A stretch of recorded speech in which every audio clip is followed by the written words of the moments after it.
All right, welcome back, everyone.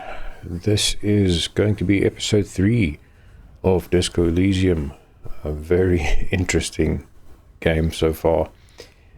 Before I start the episode, I just want to quickly say a huge thank you for the support that I've already been getting. I did not expect it to land so well, but I really appreciate it, and I hope you continue to enjoy the series. If you like it, as always, just drop a thumbs up, maybe subscribe if you want to see more. It's always appreciated and always helps. Thanks a lot. And now let's get into the episode. So we last time walked around everywhere, spoke to a lot of people, checked out a lot of things. We found another phone, or we found one of the phones, and now I wanted to go into this place because I don't think I've been in here before. Oh, I have. Okay, so I have been here. This is the girl with the magazine. There's not much to do here. The tear machine stands in the corner. A sign says, 1 bottle equals 10 cents. Oh, it's a drink machine, I'm assuming? What is this machine? Oh, that's the tear machine. Yes, but what is it? It's a machine for tear. You know, you find tear outside, like bottles or whatever, and put it in the machine, then it gives you money. I see, and how do I pick up tear for the tear machine? You need a bag, I guess. We used to have some, but we gave them all out, so... She shrugs awkwardly. Crap, so this is the second time I see something with regards to a bag. There were bottles outside, I think, and then I also got told I should, or some things, I had like a thought or something that said I should have a bag, or a bag would be handy. Where can I get a bag? Feel free to use it if you find a bag, though.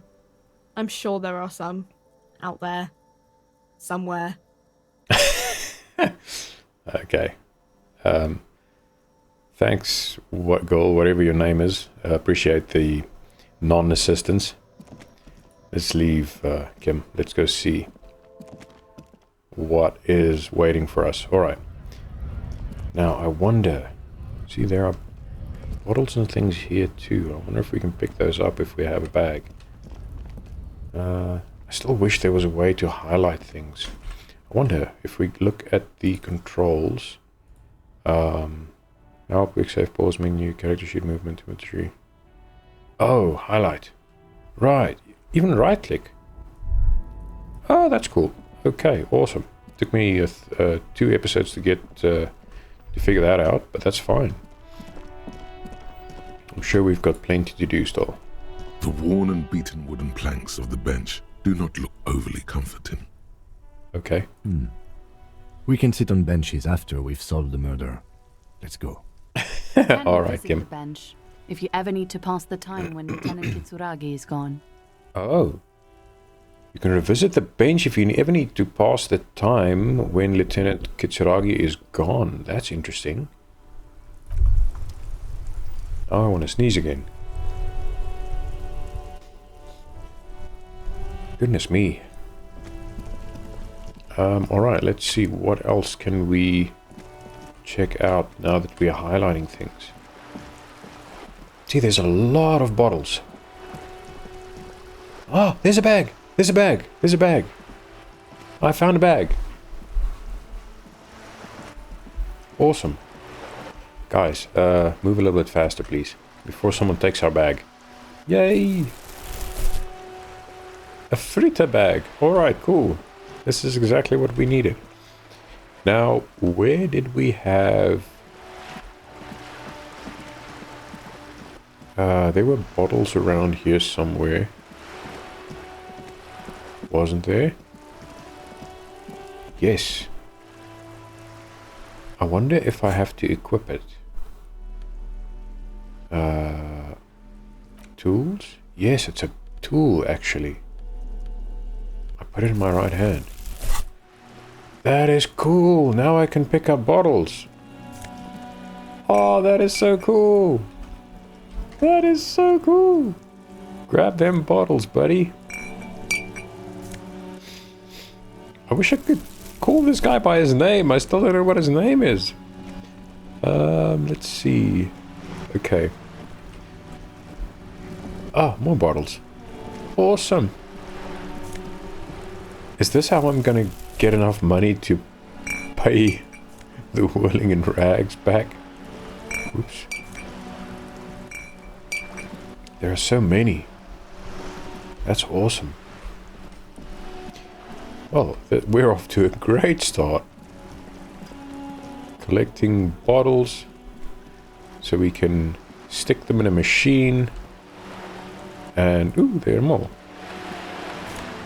We can stick them in a machine and get money for it. There's another one. Oh, that's something else. There's another one. I wonder if it'll highlight the bottles too if I hold down right click. Yes, it does. That's awesome. Okay, grab that one.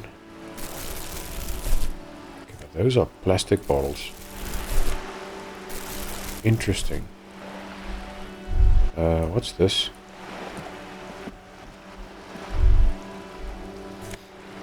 Oh. Awesome. That is so cool. And watch me get like 10 cents for all these bottles I picked up. That'd be so... just typical. Me getting excited over nothing. Uh-huh. Okay. Ooh, there's another trash bin. Yes. I'm gonna check here where the corpse was. Yeah, there are some bottles here too. Nice. Another plastic bottle. I don't know what we're gonna do with all these plastic bottles though. Oh, there's another one. It's all plastic. Let's see. Okay, no, there's nothing more here. Hang on. How do we get there? Oh, that looks like it goes up top of the roof. Oh, there are more bottles here. Let's see. There's one there.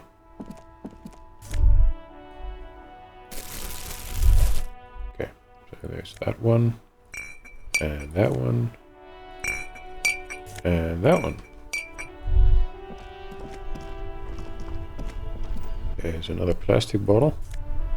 I have no idea what value the plastic bottles have, but I mean, if I see one, I'm gonna grab it. What have we got? There's another glass bottle. Yes, and then we've got something else here. Oh, it's just another plastic bottle. Okay.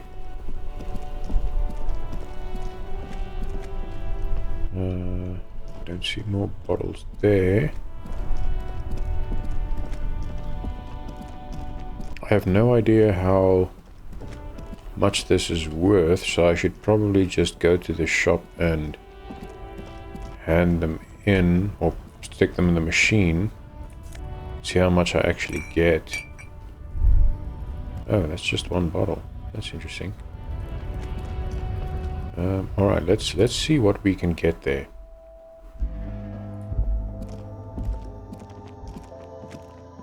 The tear machine stands in the corner. A sign says, 1 bottle equals 10 cents. Okay, so one bottle, right. One bottle is 10 cents. We picked up a few. Not a lot. Bottles clunk into the machine, Oh. and the money appears with a satisfying jingle. You're 32? a richer man now. Did we pick up 32 bottles? That's crazy. Okay, awesome.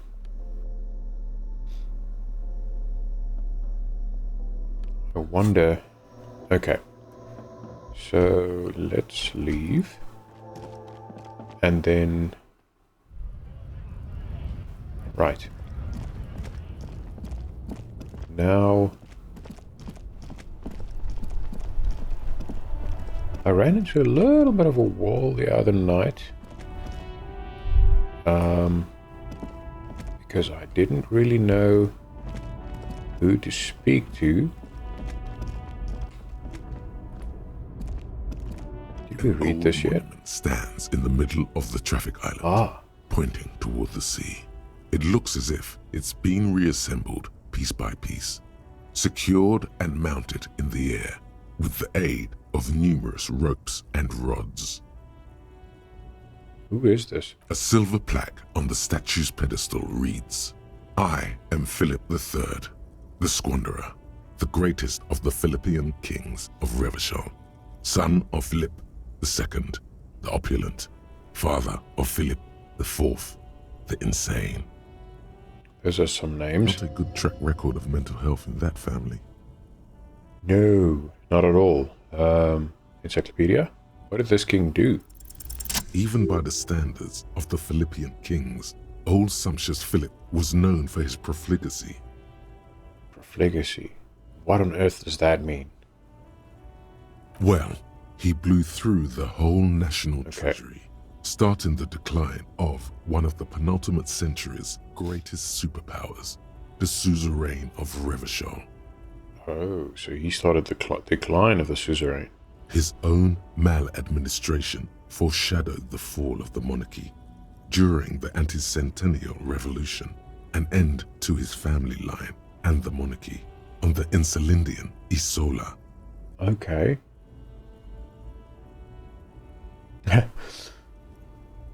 Stop the knowledge from pouring in. No, I want to know. How did he manage to blow through the entire national treasury? Stories have it that he had his bedroom converted into a treasure chamber, where he stored unfathomable wealth. Krugerrands, bars of gold, ornate weaponry, armor, and various chalices. I thought this was a fantasy game or like a fantasy world. Why do we have Krugerrands here? He called it the Sol Aurum. It was obscene.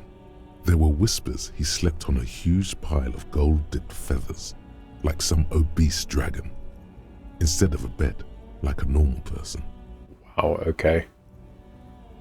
Oh, imagine being that vain. The man certainly knew how to live. Shut up, Ty. Let's see. Wait, really? There's no way that's true. But wait, you haven't even heard about his fabled cocaine addiction. Oh, no. The what now? You see, old Philippe wasn't just good at squandering the national treasury on gold and ceremonial weaponry. He was also a prodigious snorter of nose candy. Nose candy? I haven't heard that one before.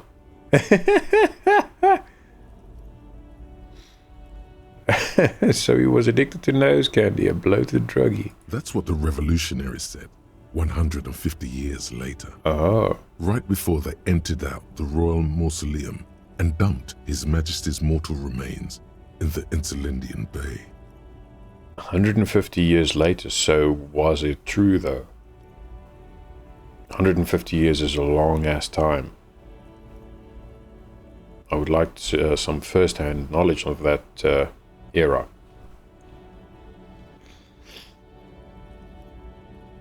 Okay, what is nose candy? I mean, we know what it is, but we're going to ask it anyway. Cocaine. Alright, well, sure. This is a lot to process. His Majesty's courtiers said it helped him connect with the higher realms. Sure. Don't know what higher realms, but okay. Where is he buried now? Beneath the cold waters of the Insulindian Bay, thrown there by the revolutionaries after they cleaned out the royal mausoleum. Right, what happened to the statue? The original was blown apart by communards, then further damaged during the landing of the coalition's airships during the turn of the century revolution, when Martinez was leveled. Okay. Most historians think the coalition's hasty landing may have ultimately saved the statue. If the communards had more time, they would have reduced it up to even finer pieces. Yikes. Who restored the monument? Some years ago, a group of liberal, artistically inclined individuals, designers mostly, thought it would be ironic to restore the statue of the most wasteful ruler of Revachol in the poorest part of the city. Yeah, that seems kind of dumb. The statue is supposed to capture the moment it was blown apart, like an instant frozen in time, a rare butterfly trapped in amber, floating on a sea of shit. I really don't get art. That's brilliant, so funny and nihilistic. I mean, I guess it's a concept. But I mean, I would love a middle of the road response where I just go, whatever. I really don't get art. That's such a bad idea, and that's brilliant, so funny and nihilistic. I kind of want to go with that one. People in Martinaise tend to disagree, as do many prominent art critics and thought leaders with more nuanced social awareness than the young Irish. All right. So that was the politically incorrect answer. Philip III, the Squanderer, however, with his bronze face up in the air, doesn't seem concerned about what the hoi polloi think of him in life. Right. Not that he ever did in life either. All right, let's go. So we have investigated that statue. It's interesting. The old lady doesn't say anything. Can we? Okay, no, we can't do anything here.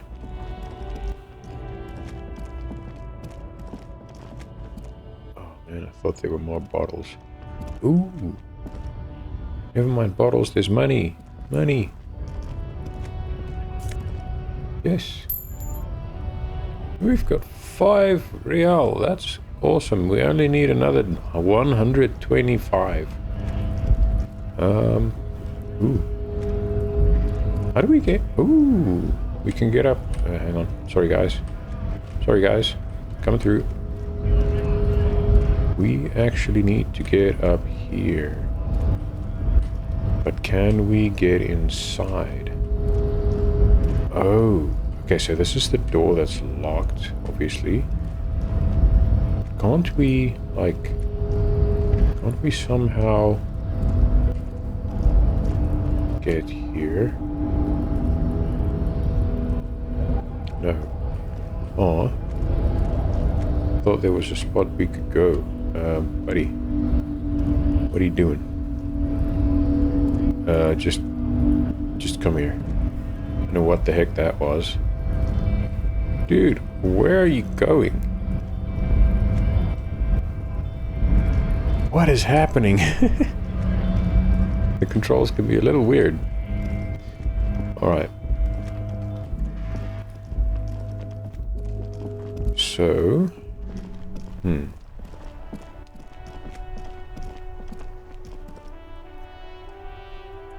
I wonder, now that I've got a bag, can I do anything with the mailbox? The dented yellow mailbox greets you with its graffito and bullet holes in the front.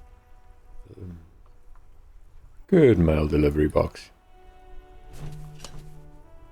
The box seems happy. Okay. Oh, the mailbox is happy. Shit pig, fucked by the coon, and St. G with a crown have been scribbled on it. Jenny is a whore, and best set mailbox also. Oof. Okay, that's a lot of swearing.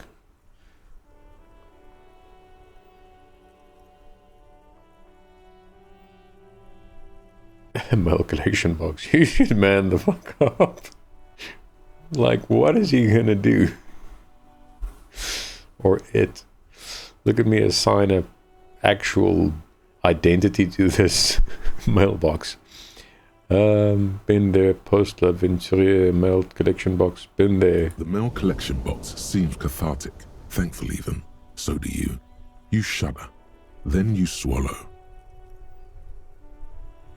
Aw. What can you interact with in this game? That is... I mean... Huh? How do I feel something for a mailbox, dude? What is going on? What is this?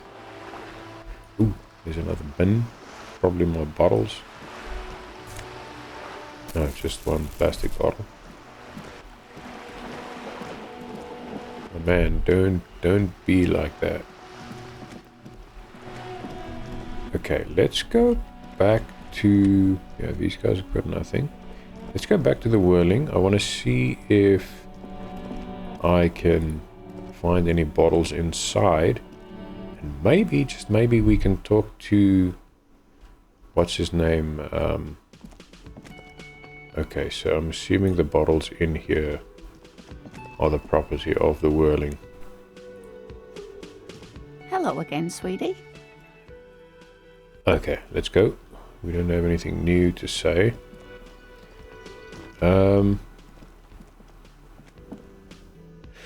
God? Can I help you? So about that money I owe. Yes. Have you got it? How much do I owe you again? A lot. For the room, drinks, and broken window, 130 real. Yeah, I'm getting there, bro. I'm getting there. Just give me a bit of Like time, what? okay? I was rarely enjoying. Yeah, sorry. I'm not gonna bother you anymore. Okay, so I have a question, guy. I keep forgetting I can't walk up the stairs there. So I have a question. Where am I going to sleep tonight? Because it is 16:15 in the afternoon.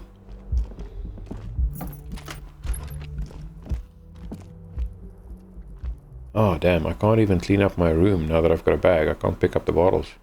Ooh, I can. I can pick up some of the bottles. Why can't I pick up that one specifically? The bed is cold and not... No, man. Pick up the bottle. Grab it. Grab that one. Grab that one. Grab that one. Do we have more bottles we can pick up here? It doesn't seem that way. For some reason, I can't pick up that one on the floor. Why can't we pick this one up? That's interesting. There has to be a reason, right? Why we can't pick up that specific bottle. Okay, but I think that's it. At least we cleaned up the bottles in the room. Oh, there's another one.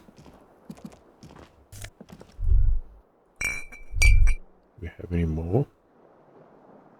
Ooh, there we go.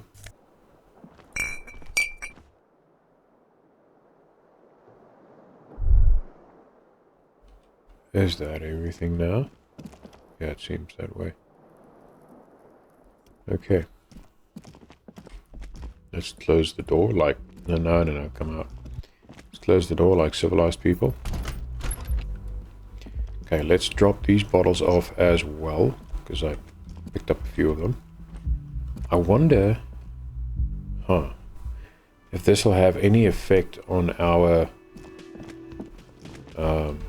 stay here, the fact that we picked up the bottles in the room. I mean, we started cleaning up, at least. Now, items, interact. Oh, right. I forgot about this. The damaged ledger, interact. The ledger you found in the trash. A cabbage of papers hanging from the board, with the permeables drawer inside. It's barely held together by a clip, then made complete by the faint smell of urinal cleaner. Ugh. Okay, no, put the ledger away. It's making me nauseous. Let's interact with this one. It's just a racist mug. What's there to read here? Not much. Not much. There's quite a lot to read into here, actually. Look at all the content. Oh boy, here we go. What are you going to say about a broken, tossed-away mug that you dug out of the garbage? This mug is an example of prejudice. I'm going to use it as an example of what not to do. I'm going to push this into the face of every merchant I find and tell them this is your inane ideology. The mug will be useful. By denouncing it, I can earn political capital to mask my bad-ass hustling, i.e. fraud and embezzlement. The mug didn't belong in the trash. It was just a funny mug. Can't anyone laugh anymore? I mean, even that could be a valid perspective. I don't know what's on the mug. I don't know the nuances here. As an example of prejudice, I'm going to push this into the face of every merchant. Mug will be useful. The mug didn't belong in the trash. It was just a funny mug. Can't anyone laugh anymore? Yeah, but exactly how racist was it?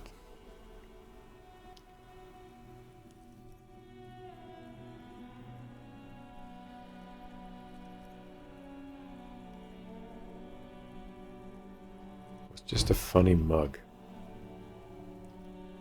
Can't anyone laugh anymore? This mug is an example of prejudice. I'm going to use it as an example of what not to do. I mean, that seems so disingenuous. I'm going to push this into the face of every merchant I find and tell them this is your inane ideology. The mug will be useful. By denouncing it, I can earn political capital to mask my badass hustling. I don't know which option to choose here. Let's go with the crazy one. Let's be politically incorrect. The mug didn't belong in the trash. It was just a funny mug. Can't anyone laugh anymore? Understood. You're that kind of detective. Why don't you get back to your case? All right. Not impressed, eh? Okay. Let us see. It's clear you like the hard stuff, Brota. Brota. What is my lower intestine going on about? The what? Sounds like my stomach is growling. Evening falls. The time has come to take the vow. Vows? The vows of blood and flesh. What is my lower intestine going on about? Lower intestine? The term is metabolic and circulatory system. I mean, normally that would be food, but what is the hard stuff? Fascism, Brota.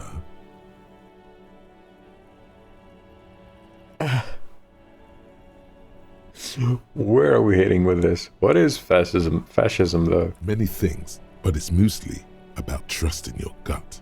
Muesli. Who does your gut tell you is the source of Revachel's problems?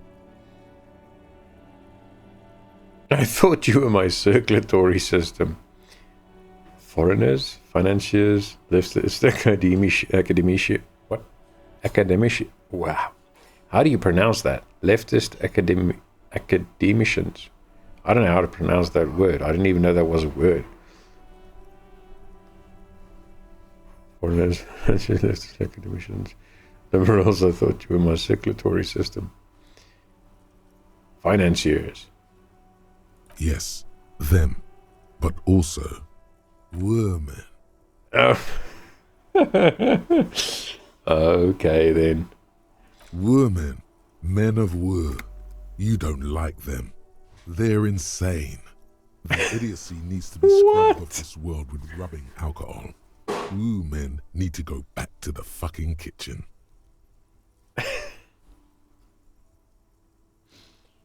What am I even playing, dude? That's what fascism boils down to. The rest is also important.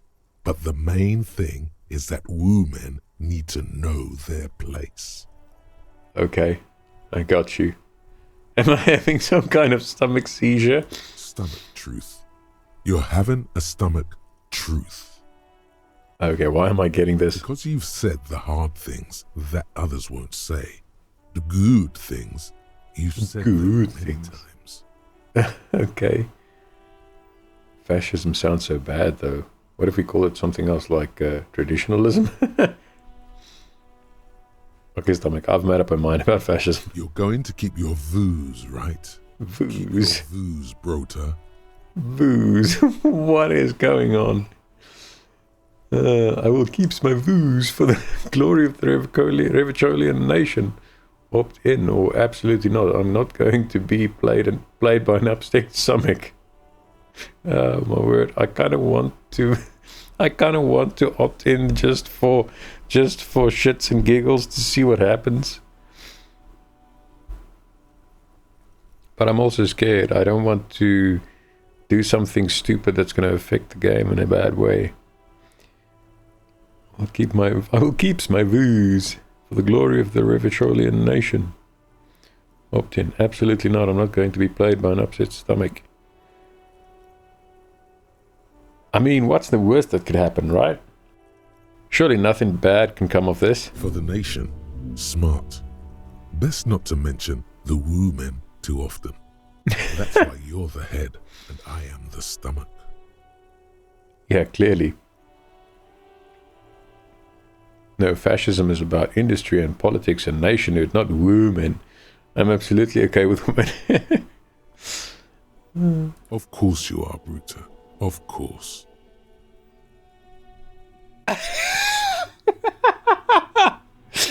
A wink-shaped growl sounds from your ass. Oh no. Oh, that's funny. Pat your stomach. Finished off. Interesting. So we've got something else to research if we want to. Revacholian nationhood. Hey, fuck this place. Revachol is in ruins. The Kojikos and the Kipts and the Armators with their desert pygmy magic spinning tops. Oranges, oh my word, I can't read. So many weird words. Liberals and Vespertine moneylenders too. They're all socialists, especially the women and the Kipts. You have only a vague idea what this means, but it's clear that a good, strong state must be erected upon the ruins if any of us are to have a future. Shadowy outlines of this state start forming every time you close your eyes. Eee.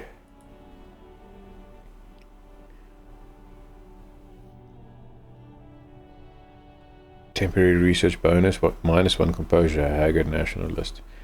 I don't know if I'm interested in researching that, honestly.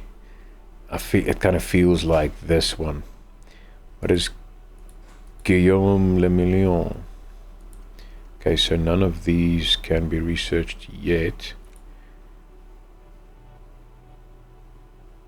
Learning cap for perception raised to 5. Speed gives 1 PSY. But how long is this still going to be? 1 hour 34. Okay. The 15th Indo tribe. See, these are useful things to research. The other stuff just seems dumb. What have we got? Okay. Let's go into the bookstore. That's the one place we haven't been yet. Oh. Okay, let's look around first. Gift books and molten candy. Huh. The display rack is brimming with worn paperbacks featuring an extremely muscular, sword-wielding barbarian on the cover. Nearly all the titles contain the word Hjelmdall somewhere. Hjelmdall, okay. Look through the display of books. Rows and rows of Hjelmdall men blur your vision. You make out some titles. Man from Hjelmdall and the Mammoth Riders. Man from Hjelmdall, Return to Hjelmdall. And the solipsistic Man from Hjelmdall and the Hjelmdall Man. Alright, good enough. How many are there? Oh, good God, how many are there? Maybe 100. Man from Hjelmdall and the sages at the end of the world. Man from Hjelmdall and the false god. Man from Hjelmdall and the scorched earth. Man from Hjelmdall, the Hjelmdall colonies. Man from Hjelmdall and the swamp beast. Man from Hjelmdall and the snow crabs. These are such, like, it's like these 60s, 70s, oh, probably 50s, so it makes sense for the era. These trashy novels that you got so many of back in the day. Is that all? Not even close. Man from Hjelmdall in Hell. Oh, Man boy. from Hjelmdall and the Forest of Slaves. Oh. Man from Hjelmdall under the lake. Man from Hjelmdall, Hjelmdall burning. There's even The Trial of Death, a pastoral combat game book set in the world of Hjelmdall and Man, and so much more. Pain threshold, medium 10. Do any of the books call out to me? So, this is something that I was told by a helpful commenter on YouTube, is I should try and go for the lower chance roles, because some of the best writing and the funniest moments come out when you fail. So, I mean, I'm going to go for this. Watch me succeed it just because I want to see myself fail. A twinge at the back of your head makes you flinch. Your eye starts twitching. A twinge at the back of your head makes you flinch. Your eye starts twitching. Ow. Your hand reaches toward a book with glossy cover art of the very muscular man from Hjelmdall in chains, kneeling in front of a staircase leading to a throne. A woman sits on the throne, leering at the man. Okay. This sounds like I've seen these kind of stuff before. She's laughing at him, belittling him. Between the throne and the Hjelmdall man lies a bonfire, casting shadows on the wall. The shadow of the woman's headdress looks like a pair of devil horns. The title reads, Man from Hjelmdall and the Devil Woman.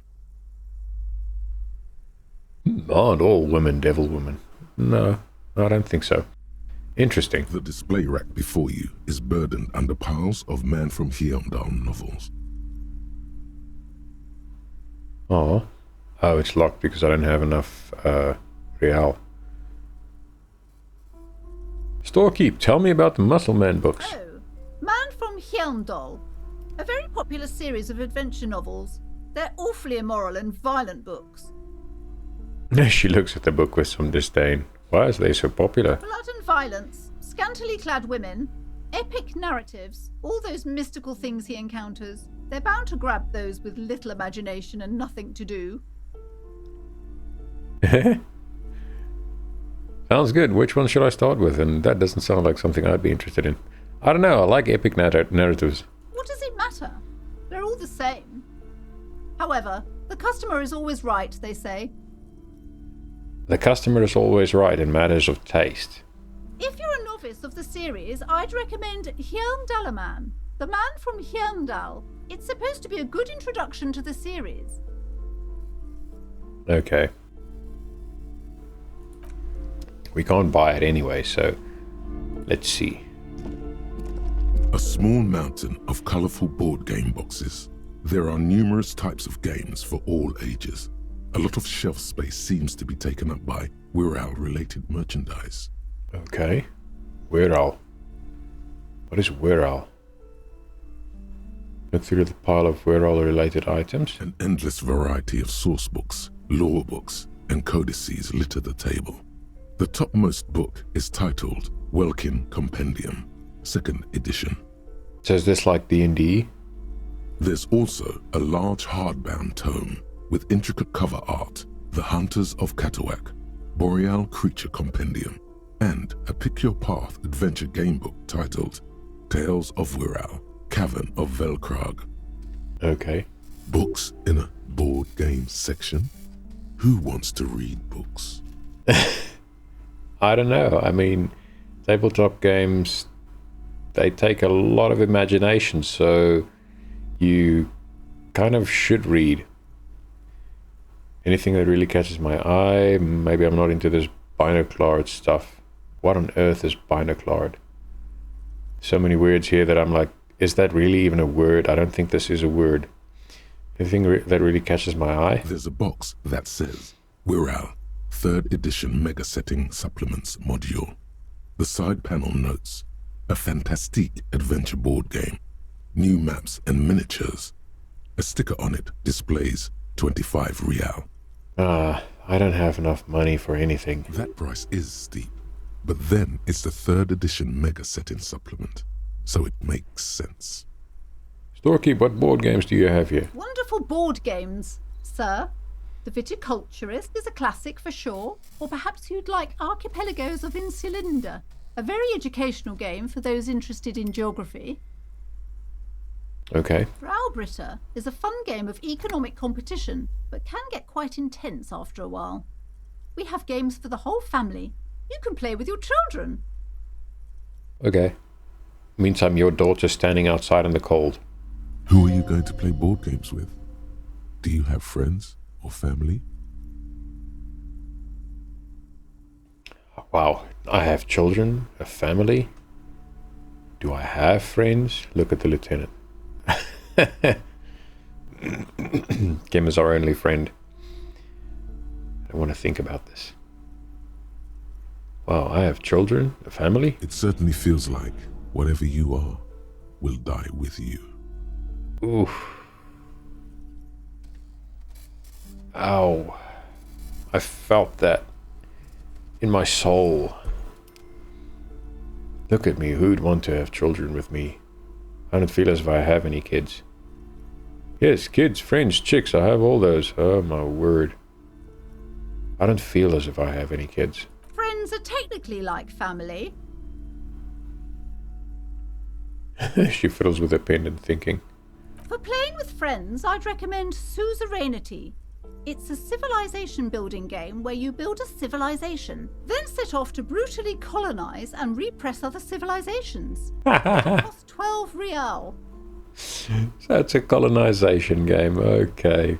Interesting. So what about all these world things? Lousy auras there. No, role-playing games are popular among those types. You know, who are into those kind of things. Personally, I don't like it. Not at all. Okay, so you don't like D&D. That's too bad. I've heard they turn people into occult enthusiasts. That they have rituals where they try to summon entities. Highly immoral stuff. You can still buy them, though. Oh, this is so accurate. That is totally D&D. Every person ever going on a witch hunt saying, "Oh, D&D is so evil." Right. Well, sports magazines tucked away in the dark corner. The book collects the national recipes of Arda. They're all about lake trout. Okay. Let's see, what else have we got to investigate here? Another shelf. These shelves are overburdened with books from the same series. You see the name Dick Mullen over and over. Hey, look, it's me. Storekeep, what's all this crime fiction? Oh, crime, robberies, murders, even sexual crimes. We're fortunate to have Dick Mullen and his stories to sort all that out. Yeah, we sound very fortunate. You're a police officer, apparently. You should buy all of these. They really do teach a person how to be a proper detective. Are you saying I'm not a proper detective? Says the guy who doesn't know where his gun or his badge is. Note, reading about Dick Mullen would not actually make you a better detective. Yeah, I gathered as much. Look through the display of books. Crime fiction is a disgrace. An asinine misrepresentation of the physical attributes of the arduous everyday work of actual police officers. I mean, I wouldn't call it a disgrace. Fiction is just fiction. It's an escape from reality. Because reality sometimes sucks. These books greatly overstate the excitement of police work, glossing over how long it takes to actually follow up on leads and eliminate dead ends. Yeah, well, I mean, they can't put that in a book. It's going to take you forever to read it, and it's just going to be boring. What's more, they completely ignore the psychological hardships of year after year coming into contact with people during the worst days of their lives. We get it. It's romanticizing something that isn't very romantic, but it doesn't matter. It's still just entertainment. Not a single mention of all the stress this work creates upon the officer's family. Detective fiction just doesn't tell the truth at all. Now, would you like a list of all the books found on the shelf? Yeah. You see Dick Mullen on the job. Get Me Mullen. The Stalwart Adventures of Richard P. Mullen. Dick Mullen and the Murder in the Orchard. The Sordid Affair of Dick Mullen. What is that 70s novel series? They made a TV show of it at one point with man, I can't even remember the actor's name. Hang on. There's a specific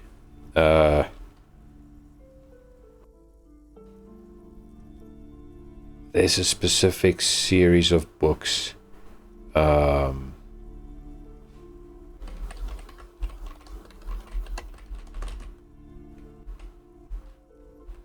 think it's from the 70s.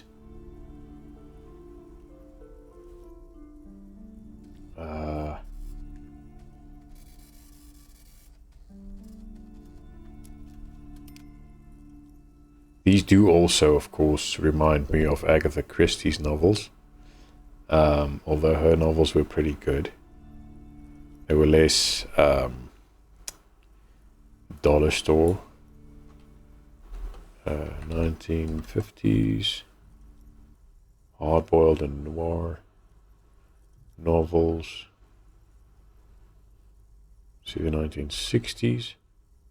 Mickey Spillane. There we go. There's one that I remember. Man, there is a specific series of books. I cannot for the life of me now remember. But it actually made for a pretty cool TV series. Who on earth was the actor? Oh, well, it all escapes me now, but pretty cool. I used to read a lot of this kind of stuff. It's kind of nostalgic, actually. A killing is declared. Dick Mullen in the murder house. The final case of Dick Mullen. No, his lie. Dick Mullen in the clock tower. The ordeals of Dick Mullen. Dauntless Dick. Dick Mullen's funeral pyre. The murder of Dick Mullen. Dick Mullen dies? Oh no. Turns out he faked it to solve a case. Are there any more? Yes. There's also the dame who did it. Farewell, my Mullen. Faking death seems to be a common trope in the Mullen series. The morbid tales of Dick Mullen. A dark tide turns. Ooh, okay. Tragedy calls for Dick Mullen. Another one with fake death. How many times did this guy fake die? The murderer. In order to catch a murderer, Dick Mullen must become the murderer. Okay, but did he actually commit murder, or did he just enter the murder's psyche? After all this, you still haven't found the answer to the one question that matters. Who is Dick Mullen? Let's see if we fail this one. Your attempt to grasp at the answer fails. It seems very close by, pulsating just out of reach. Oh, all right, let's leave. What else have we got? A quaint picture book brochure, very colorful. It's a tome of fascist magic, rather candid. Okay. What is this?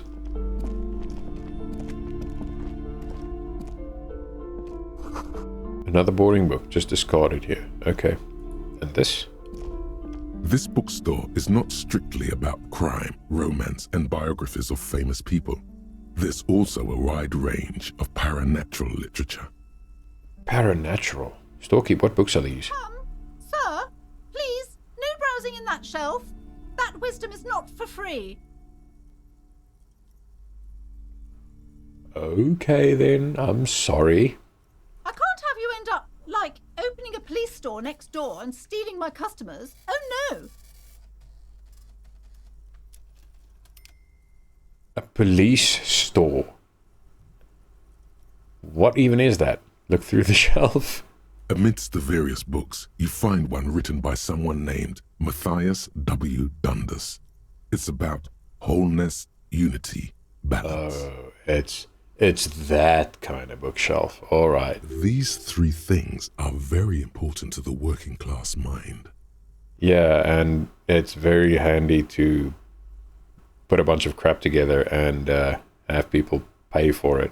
The point of the book, and many others on this shelf, is to give people medicinal advice in situations where they don't have access to paid health services. Oh, that is not a good idea. How does that work? It serves platitudes, while also telling everyone that traditional medicine, the kind people don't have access to, and which costs more than this book, is garbage, and would only give you cancer anyway, without even curing your cold or anything. There are so many parallels to reality going on here, all right. Wholeness, unity, balance, on the other hand, can basically take care of anything. Though it is important to note, when it's up to your mind to heal yourself, then it's because of your mind that you're ill in the first place.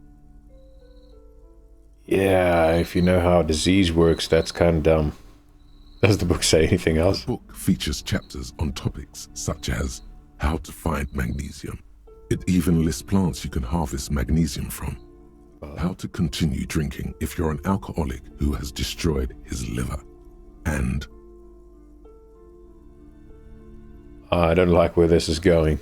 there's even a chapter on the ancient Seraïs tradition of using duck gallbladder preservatives to treat and prevent sexually transmitted diseases.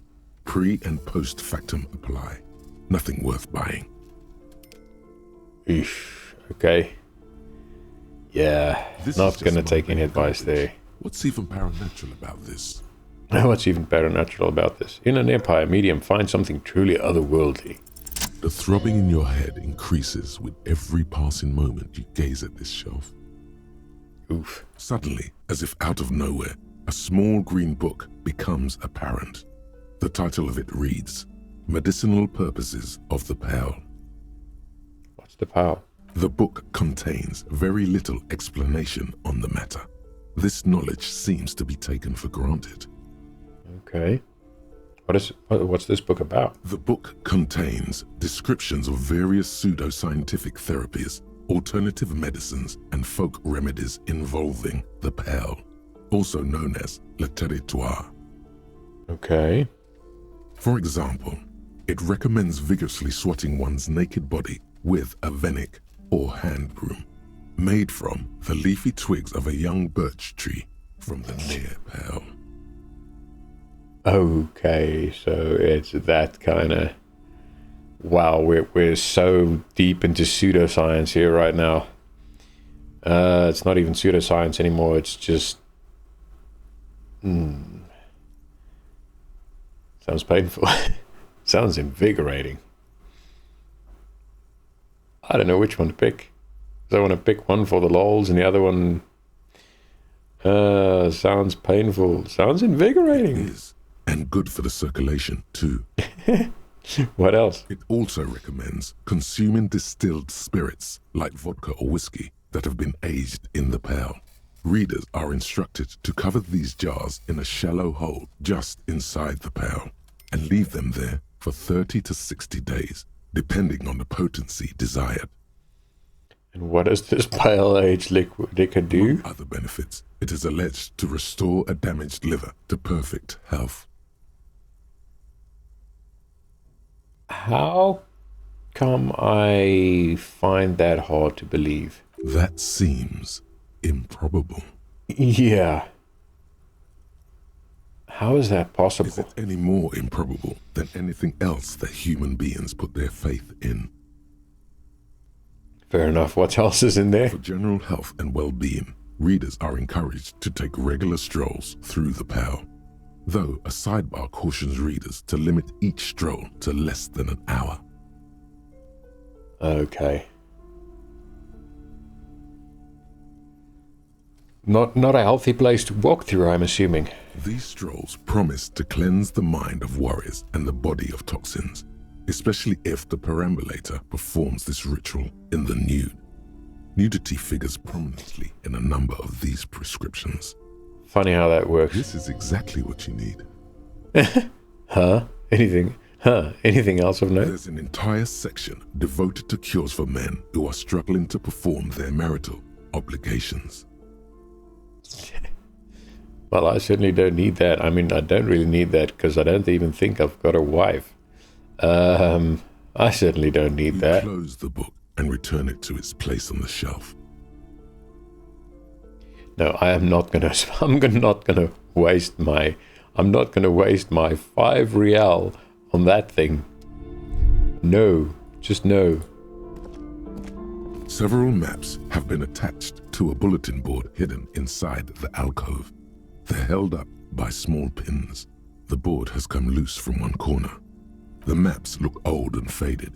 Your eye catches a map of Insulinda, a map of Revachol, and a map of Martinez. Oh, so we are in Martinez. Martinez is in the city of Revachol. And then Revachol is on the continent of Insulinda. Am I right? Storekeep, can I buy these maps? Sorry, officer. The map of Martinez is the only one available. The other 2 are not for sale anymore. And besides, you could scarcely afford them. Really? Is that so? They're quite valuable, though they might not look it. The map of Martinez is 90 cents, though. Why is the one of Martinez so cheap? That old thing. It's an out-of-date map of a tourist location that never was nor came to be. Interesting. From when some design studio people tried to spruce the place up 4 or 5 years ago. They also renovated the horse statue, set up those coin-operated viewers, and designed the new street lamps. I kind of get a feeling this is going to be handy. The place does not look like a successful tourist trap, does it? What happened then? They didn't get that far, for some reason. A shame the project never got going. Would be nice if someone fixed Martinez up. All these ruins are bad for business. Look at the map of Martinez. It's not really a map. It's a tourist thing. A picture postcard with buildings on it, drawn from an isometric perspective. A date in the upper right corner says 48. So what does that 48 mean? Because that's 3 years prior. Still, it's detailed. Could be pretty useful for scouting ahead. You see the jagged boxes of an industrial harbour, even the whirling in rags there. It's definitely going to be handy. I look at the map of Revachol. The north coast of a verdant island is shattered by the delta of a river. It is the River Esperance. Countless bridges put the shards back together, connecting city blocks to river islands. La Delta says a great artificial heart in the center, teeming with life forms and construction. Okay. To the east, rolling hillsides, Le Jardin, Stella Marie, the suburbs of Saint-Baptiste, swallowed up into the megacity. They sound rich to you. This is Revachol East. Revachol East. And west of the river? Hold on. It's somewhere to live. Not bad. Then there's Jamrock. It's bad. People shouldn't live there, but they do. Then Forberg. It's almost as bad, and much larger. Then Coal City. It's the worst. Oh boy. And Martinez? It's so small you can't even see it on the map. No, wait. There it is. North of Jamrock, the strip of coast next to the Greater Revachol Industrial Harbour. It looks downright despondent. It's almost Coal City, to be honest. Oof. No, this is somewhere to be. This is all you have. But it's still something. Streets and sodium lights, the sky, the world. You're still alive. Yeah, I'm still alive. Look at the map of Insulinda. This large map displays archipelagos. You see a constellation of small dots on the light blue emptiness of the Insulindic Ocean. The largest in the northeast is La Caillou. You are here. Another far away in the southwest, Seminese Islands, Ile de Fantôme. Ile de Fantôme, okay. What else? Ozon, Laurentide, Fas à la Mer, Archipelagos, North Arcade Islands, all just specks of dust on the vastness of the Insulindic. On the edges of the map, the color fades into a blur of dotted lines, black and white. Okay. Disintegrating into mathematics. Huh. In the northeast, a dust mite stands on the north coast of Caillou in a bookstore. It's you. Squint first, can you see the cities on the maps? Like on the islands? You can. On Caillou, Revachol, a single black star. On Ozon, Fondelier, and Vilmandu. On Archipelagos, Croyan Moran, Villiers. On Seminine, Olduvai, and on Laurentide, Deora of the Seven Seas. Huh. Lost little pearls of light, tiny fires in the dark. Lost little pearls of light, tiny fires in the dark. 850 million people live on these little dots, an Wow. oceanic world of culture and commerce torn apart by history. That's a lot of people. Look at the edges. The ocean breaks apart into a tangle of cosines and azimuths, all pointing into pale nothingness. Mwindi is the north azimuth. Grad is the northeast azimuth. Samara is the east azimuth. Seo is the west azimuth. Isolas, they're called. Okay. Huh. Connections to other worlds, words past the Insulindian, unknown to you. You only know you've never been there. Huh. You have little idea what they are. Distant stars, gods, but looking at them makes you feel almost non-existent. Whatever they are, the Isolas are immeasurably large compared to you, and very, very far away. Huh. Perhaps they are gods, gods of distance and outer dust. Gods of distance and outer dust. Alright, I want to buy the map of Martinez. Always good to be informed of your surroundings. Okay, let's see. Oh, we've got something to interact with. The worn map features the patchwork grid of the streets of Martinez, with directions to appropriately touristy locations. Year 48 resides on the upper right corner. Trace a path through the grid. Your finger moves through the various streets, across Rue de Saint-Ghislain and Rue Saint-Sipar, over Saint-Brun and Martinez North. Finally, coming to a halt on the spot where you are currently standing, although the map gives no such indication itself. I would hope so. For a more detailed view of the map, go to your journal and select the map tab. Okay. Journal. Map. Oh, nice. Pile of Eternite, shelf of crime novels. Mirror. Tommy Lahom. The Hanged Man. Trash container. Rene Arnoux. Pile of clothes. Oh, there are so many things on the map. Bird's Nest Roy. That's the guy with the pawn shop. Sleeping dock worker. That's the drunk guy in the whirling. Electronic doorbell. Oh, the electronic doorbell I think is the one that's not active. Map wall. Right. Interesting. Oh, come on.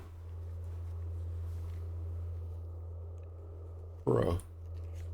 Why are you the way that you are? You're seriously telling me I have to scroll? Okay, footprints in the dust. That's behind the whirling. Pile of Eternite, shelf of crime novels. Alright. Let's see. We looked at the maps now. This is the only one left. The plaque on the shelf reads, biographies of famous people. You see a large variety of names, none of which ring a bell. Storekeeper, anything of note on this shelf? I would say, The Greatest Innocence. Yes, most certainly. It's an important educational tool delving into the depths of history, religion, and their relation to innocentic power.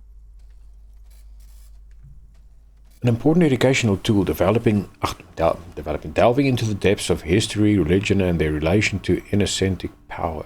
What? What even is that? A very influential historical figure. But surely I don't have to tell you that. You're a law officer, and law officers have at least some education. Yeah, but my education has been bludgeoned to death by a vodka bottle. The book is also very daring. The author aims to re-examine the universal understandings of the innocentic system, creating a fresh vantage point and a shift in the tired order of things. Okay, you're clearly a fan. The innocentic system. What on earth is that? I thought it was about which of these innocences is the coolest and greatest. Perhaps for a layman, deep analysis is necessary to peel back the multi-layered meanings. Yeah, she's a fan. Do her words seem vague and abstract to you? So you recommend it? Certainly. It's prudent for a person to have at least an elementary understanding of history and society. Imagine the chaos we'd be in otherwise. Yeah, sure. I don't necessarily know whether I want the understanding they stick in those books. You feel like you should get this one. Definitely. It's important somehow. There's something personal inside. Okay, I don't have enough real even if I wanted to. Ooh, look at the pyramid. Okay. Look through the display of books. Browsing through all the books with all their names makes your head spin. None of these seem important or relevant. It's all just vapid egoism. Suddenly, a particularly odd title catches your eye. It reads, High Speed Love, the tragic true love story of Jacob Irv and Alfie Delatraz, by one Cecilia Averbrook. Cecilia Averbrook. What's it about? High Speed Love chronicles the romance between two of the finest tip-top tourney racers in history. One of them is the madcap driver, Jacob Irv. His blonde mane graces the cover. Okay. Next to Irv's life story, you see a slim biography of an Occidental rock star called the Anti-Star. He's famous for shooting morphine into one of his eyeballs and cocaine into the other. Wow, why would you do that? Why would you do that? No. Morphine and cocaine. I mean, I'm pretty sure you'll die from that. That's something... I mean, he's famous for shooting morphine into one of his eyeballs and cocaine into the other. It doesn't say that he survived. It just says he's famous for doing it, so he probably just did it once. Oh. Next to that, Revacholian radio personality Guillaume Bevy stands in front of a rundown drug den. He's a permanent fixture on Channel 8, reporting on real-life crime and ruining cops' days. Okay. I really must insist you buy one of the books. Reading them is not for free. Do still browse, though, but not too long. All right. I'm sorry, I did not mean to rush you. You are browsing. Go ahead. Take your time. Time is commerce. Yeah, I'm gonna leave because I don't have money for this and I'm not really interested in that one. Okay, so what have we got? I think that's it. Let's talk to the storekeeper herself. What is this? What is this? Can I go in here without getting shit on? You see a set of tattered curtains blocking the way to another room. A strange cage-like trinket dangles from the curtains. Okay, don't see it from this point of view. Excuse me, officer. The back room is strictly for employees only. Plaisance calls out from the counter. Okay. Examine the strange cage-like trinket. You see some kind of charm, an irregular polyhedron assembled from bones, sticks, and straw. Inside, a disturbing fish head with empty eye sockets stares at you. Okay, witchcraft much? This is a traditional Seminese ward, meant to provide protection against ill luck, bad dreams, curses, and other supernatural scourges. And who are the Seminese? Inhabitants of Ile de Fantôme, the Seminine Islands down south. Didn't Kim say he was part Seminese? Aside from poking at it suspiciously, there is nothing else to do with the fish head charm at this time. The curtains remain shut before you. Shopkeeper, what's behind these curtains? Nothing. Now please go back to browsing the books. Don't you feel compelled to look at the books? The books are all you care about. Okay. What are you trying to hypnotize me? She speaks almost as if she's trying to put a spell on you, urging you to buy more books. How about you bring your poor daughter in from outside and give her something warm to drink? Oddly enough, the more she tries to draw you away from the curtains, the more alluring they become. I don't want to cause trouble, but I'm so curious. And why is she so secretive about it? I'm a cop after all. Pull open the curtains. Just as you're about to pull apart the curtains, the petrified voice of the shop owner cries out once more. Petrified. Sir, don't touch that. I told you it's off limits for the customers. Her hand is closed around her pendant, her fingers nervously playing with the talisman. Parapsychologically speaking, we're done if you decide to open them. I won't be held responsible for the consequences. It's too dangerous. Okay. She looks away, mumbling. Why is everyone always messing with the curtains? Why can't they just buy books like normal people? Is this about the curse? That's why you're afraid? Ma'am, this is different. I'm a police officer. I need to get in there. But I sense this place calling for me. I must investigate beyond the threshold. I don't care. You can't stop me. I'll open them. All right, I'll think about it for a while. This is about the curse. That's why you're afraid? No, it's just a storeroom for the employees. I told you. Now please step away from the curtains. Huh. Ma'am, this is different. I'm a police officer. I need to get in there. Why? It's not like anyone was killed there.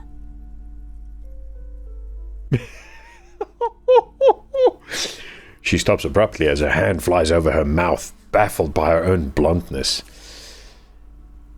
Was there someone killed there? I'm sorry. I don't mean to be so impolite. Just please don't go there. I can't allow that. You'll only make things worse and unleash the powers. The powers? Oh my, the powers.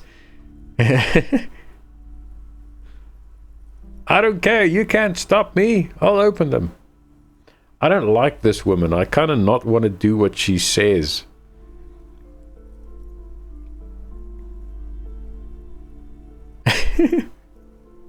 On one hand, I don't want to start more trouble for poor Kim.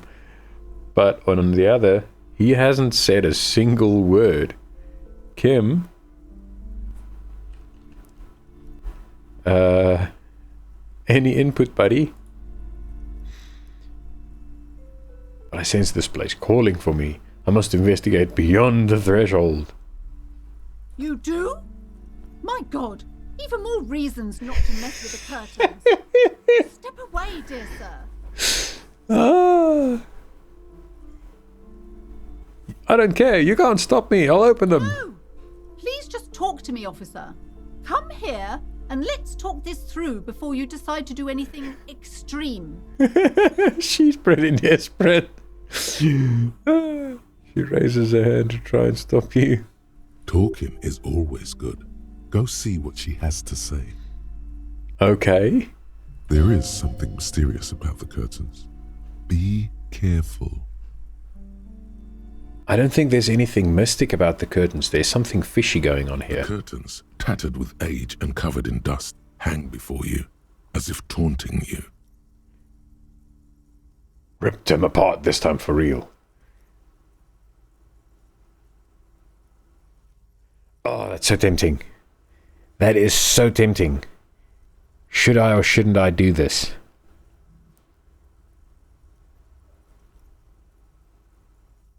Why are these curtains closed? What is behind this? It looks so suspicious.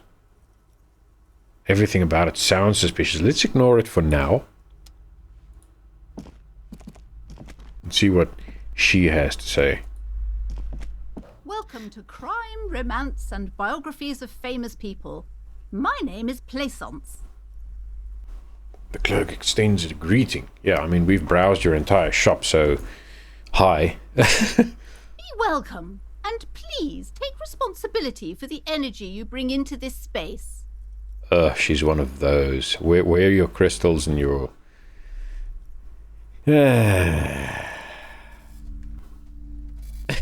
Before we go on, you seem to be well off enough. Can you give me some money? I feel there won't be an opportune moment to ask later. Are we just going to beg from everyone? So are you the owner of this store? I am. The proudest owner of our little shop of culture. Her voice, high-pitched, sounds familiar. You've talked to her before through the doorbell. Oh. Why are you so uptight about those curtains? I just want to know what's on the other side. What if I want to buy a book? The girl outside mentioned that this place is cursed. Your daughter is the one standing outside, right? Annette, yes, my daughter. I hope she wasn't slacking off again with her nose in science fiction. Tell me, was she at her post doing her job like a proper girl? I don't like this woman. Yes, of course. Wonderful. Did you talk to her? Yeah. Great. On a scale of 1 to 10, how compelled were you to buy books after talking with her? Her opinion of her daughter depends on how well she lured you into the store.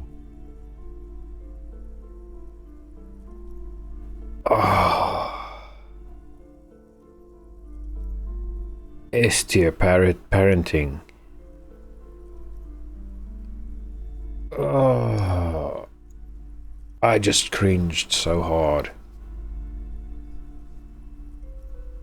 What an awful mother.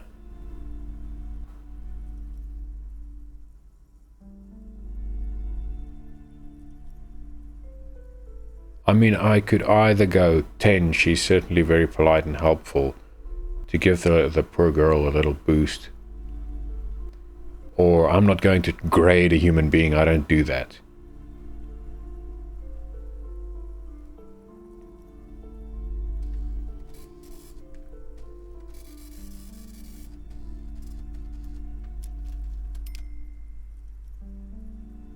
Huh. Definitely not one of the two in the middle, but either 10, she's certainly very polite and helpful, because I really want to help the poor girl a little bit. Or 4, I'm not going to grade a human being, I don't do that. I mean, that's not going to help anyone.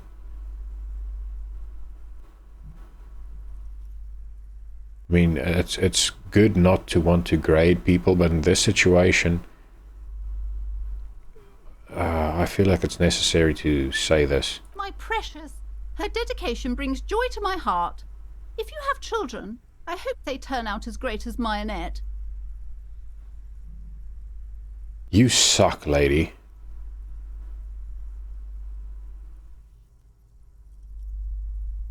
I'm here to dismantle the free market and abolish child labor. I mean, I don't care about the free market, but abolish child labor, please. And it is quite the trooper. She's a great value add. Oh, that's awful. The way you're handling her strikes me as wrong. Mind your own business, sir. In our society, people don't get to tell each other how to raise their children. It's none of your or anyone's business. It doesn't make it any less wrong. Denial is the way she copes with criticism.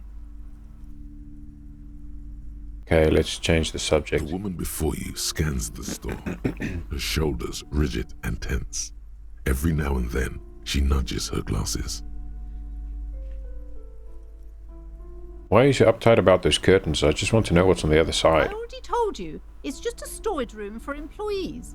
I don't understand why it's so important to you. So if it's just a storage room for employees, then why won't you let a police officer in there? Just let it go, officer. Go buy some goddamn books. You're supposed to be drawn to the books. Why am I supposed to be drawn to the books?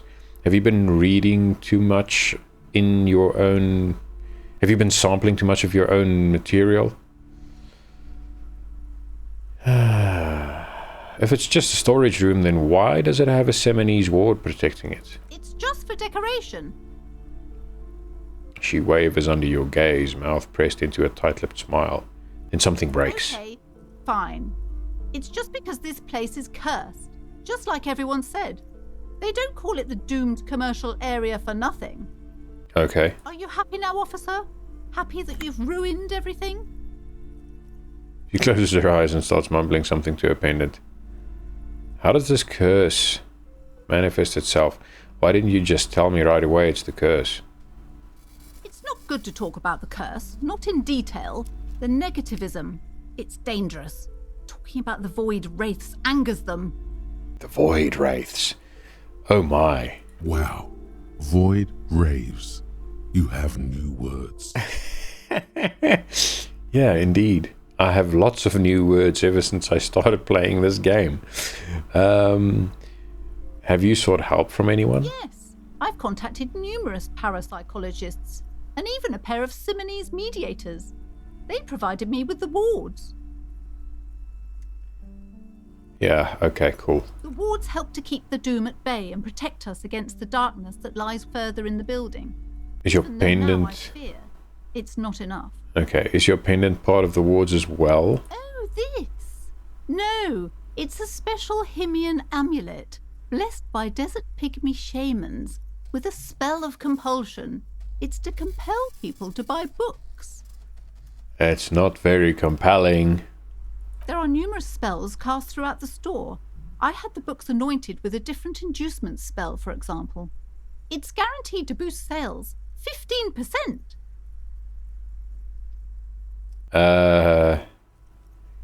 Who's gonna tell her? Anyone? Kim? Who's gonna tell her?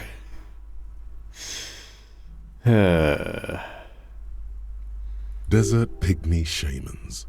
That sounds like a rather questionable way to describe a group of people. Doesn't seem like the spell is working. There are no customers around except you. Yeah, and I bought a map, not a book. There are hardly any customers in the store. Do you think it's really working? Honestly, it seems like this pendant thing is a scam. You could be doing so much more. Yep. Sir, I am well educated in the commercial and esoteric arts. I know what to do and what to avoid.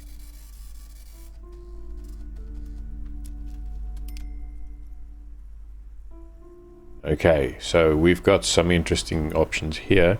Have you ever thought about a sale? Maybe this could lure in some customers. I'm only trying to help. What about some neon signs and blinking lights? You could try to be friendlier with the customers. I mean, that'll help. Maybe you should try to reconceptualize your business. Martinez doesn't look like the best place for a bookshop. I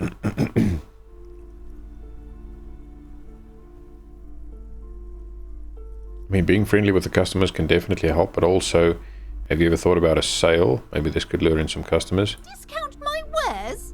I can see, sir, that you don't value books very highly. All right. Don't get your knickers in a bunch. Besides, this would only tempt the phantoms of doom. They can sense the desperation, you know. All right. Whatever you say, lady. How does this curse manifest itself? Curse is so much worse than you could imagine. It's a disease, eating at the very foundation. A shiver runs through the woman as she looks around the dimly lit store. Why is it dimly lit? It's a bookstore. Brighten it up so you can see what's going on. It's the curse of financial distress, of ruin and bankruptcy. She peers at the curtains again. Didn't that curtain just move? Okay.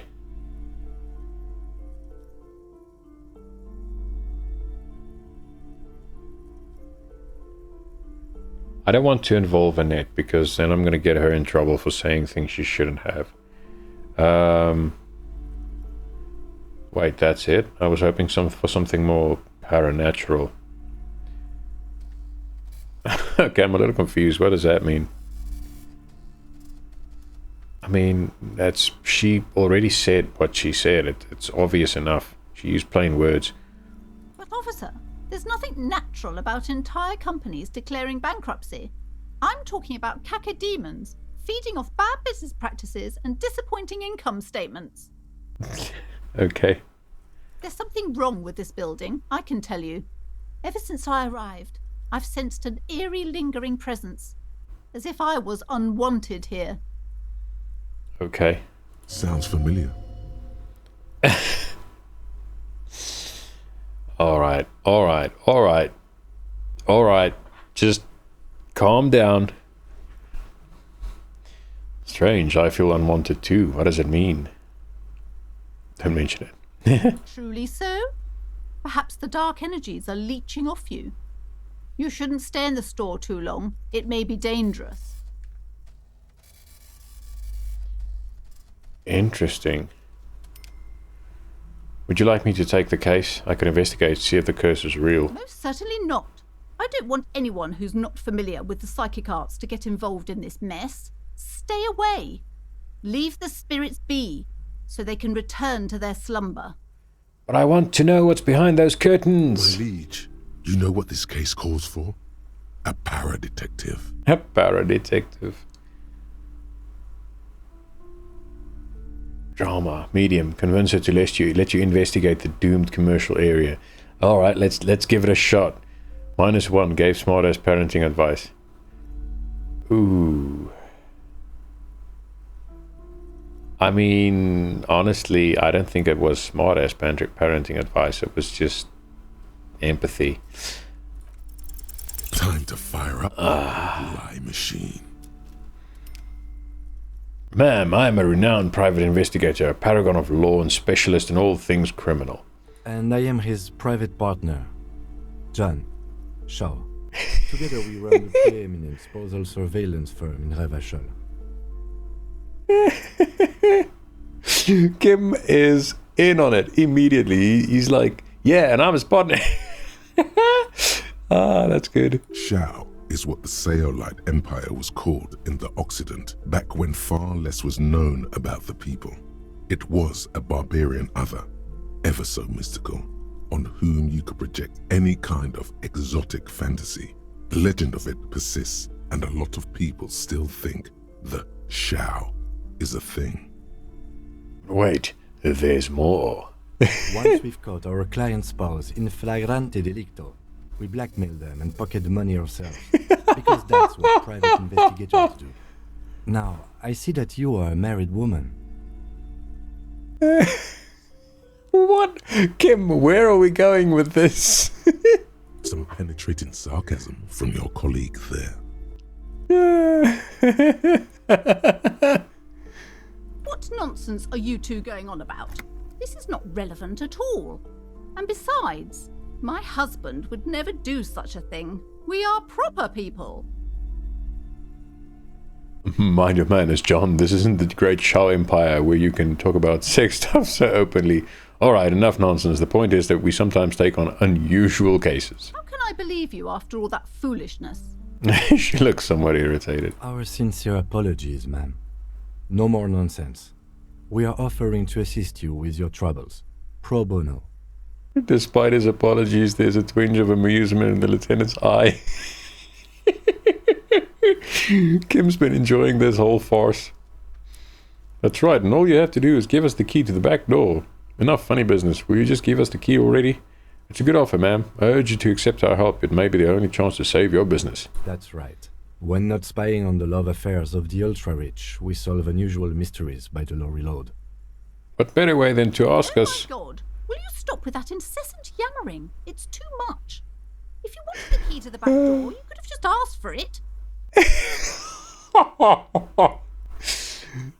Fine, I'll ask for it. Can we have the key? But I don't want to ask for it. Asking is beneath me. Absolutely not. Oh no, man. Come on.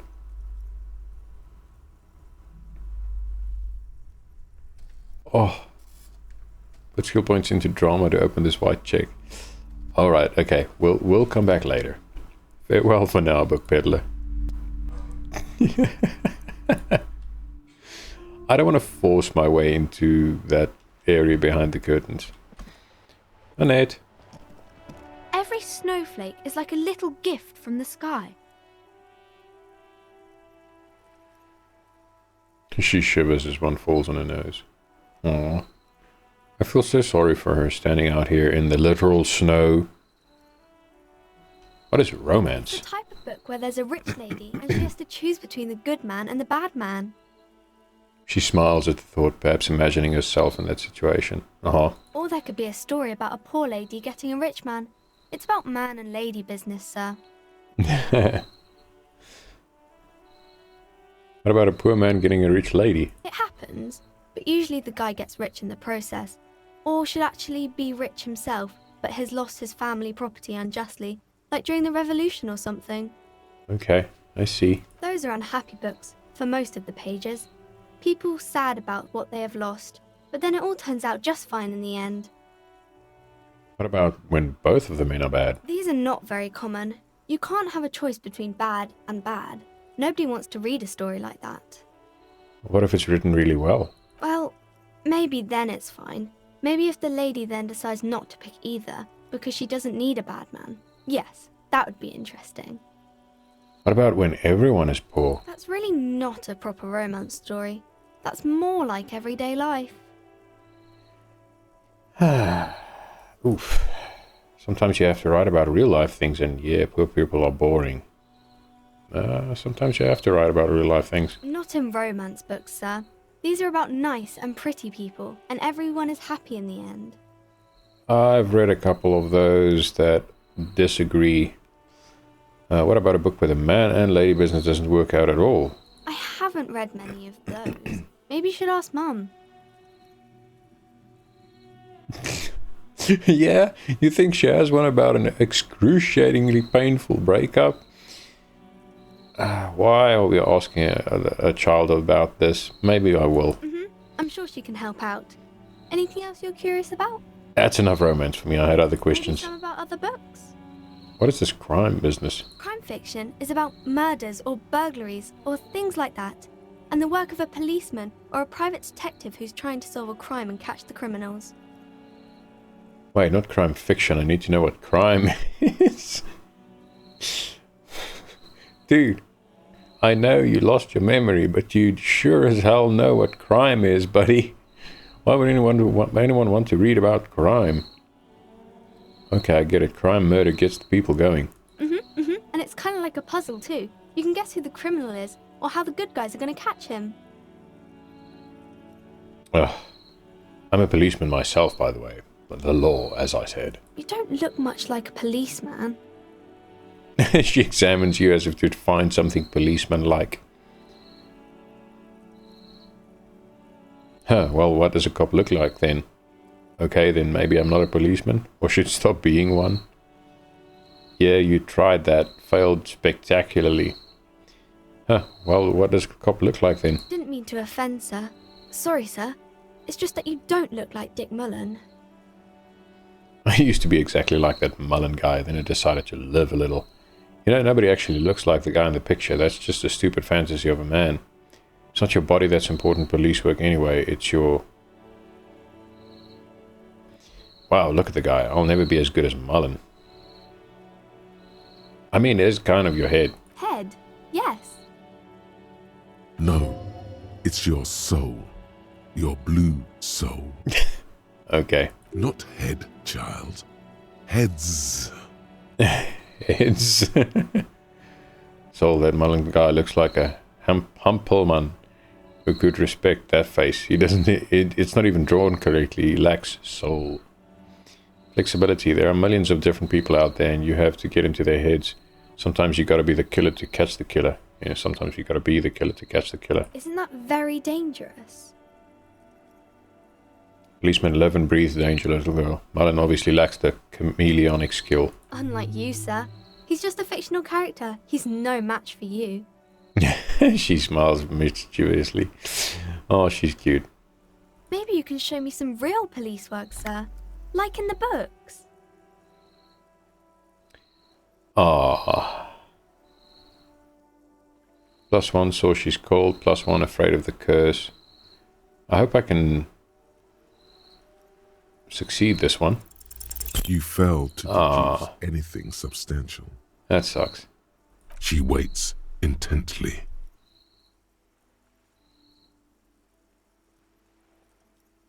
This is embarrassing.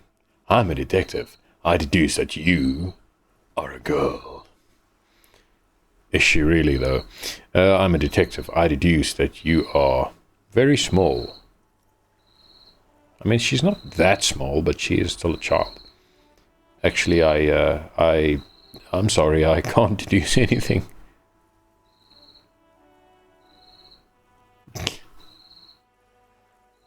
I'm a detective. I deduce that you are a girl. Both of these are so dumb. Come on, don't be silly. That's not a proper deduction. She rolls her eyes. Okay, bye. See you around the net. Alright. Enough joking around. Now, we need to somehow figure out what are we gonna do here? Oh, what's this?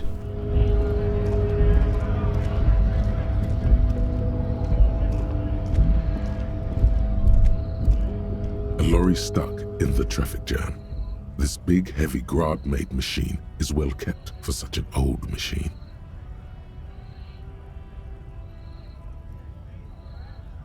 I guess. Look in the window. The windows are clear. They've been recently washed. You can see a lorryman's cabin with personal belongings, stickers, insignia. What kind of stickers and insignia? The driver has adorned his space with a substantial collection of peculiar paraphernalia. Proclamations about honor, strength, and purity are glued to various panels. Okay. What about the backseat? The back end of the cabin has a small perch to sleep, large ashtrays. There are several suns and wheels sewn into the curtains. A book with ragged edges catches your notice. The front cover features a large, muscular man. The title reads, Man from Hjelmdall in the Lost City of the Pygmies. I'm so glad we went through the bookstore before coming here. The man from Hjelmdall is everywhere. Racist nationalist paraphernalia. Not unusual in this part of town. This is our guy. The lieutenant nods towards the racist lorry drivers, the guy standing over here. You think this lorry belongs to our tough guy? Likely, yes. This guy's proud of who he is. Drapes it all over his machine. Alright. Now, we have a skill point. Huh.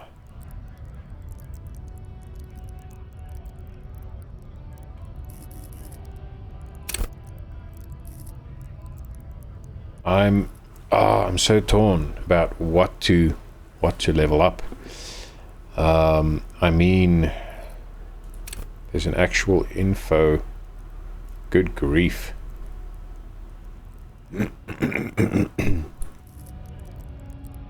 Encyclopedia, rhetoric, drama, conceptualization, visual calculus, volition, inland empire, empathy, authority, esprit de corps, suggestion, endurance, pain threshold, physical instrument, electrochemistry, shivers, half light, Hand-eye coordination, perception, reaction speed, interfacing. Wants you to connect to machines, to use and improve them, because that makes you a better human organism.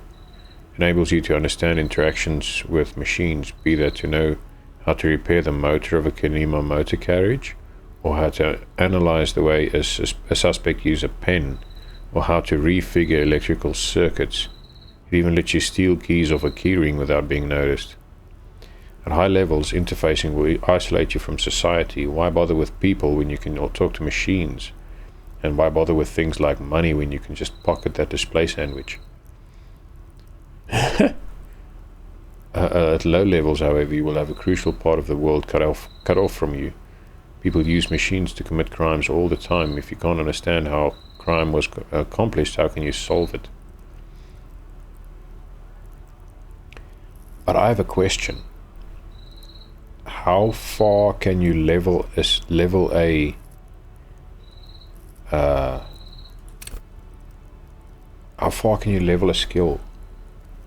or an attribute? I'm not even sure what this is called.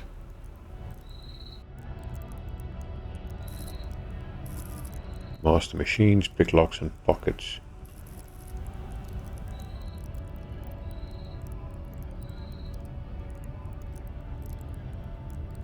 I'm so torn between what I want to do here. Hand-eye coordination, perception. See, hear and smell everything. Let no detail go unnoticed.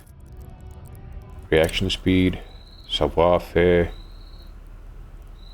The quickest to react. An untouchable man. Composure. Straighten your back. Keep your poker face.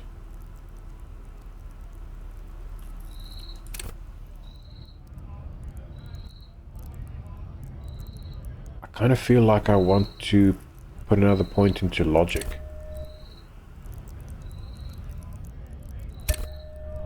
Oh, I had 2 skill points.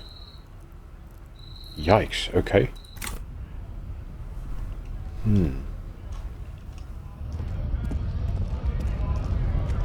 I can't remember now. With Annette, what was it that we needed to do the little deduction thing?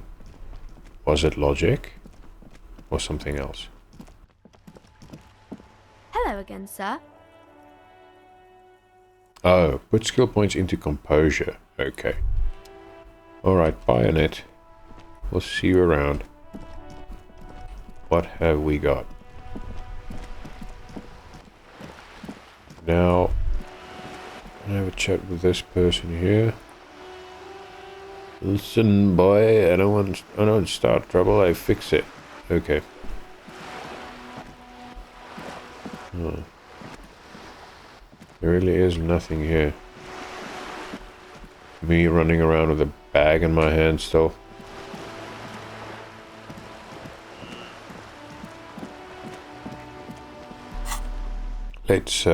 Let's put this away.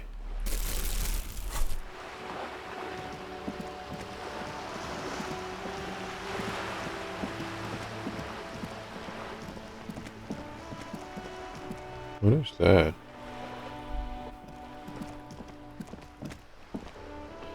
Excuse me. Hello again, officers. Have you come to admire my mural? Alright, catch you later, Cindy. There's nothing more to say to her.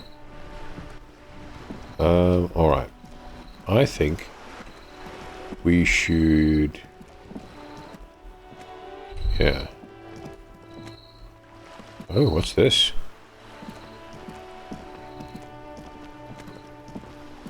Oh. This is a wall on the side of an apartment building. Why not? Conceptualization impossible.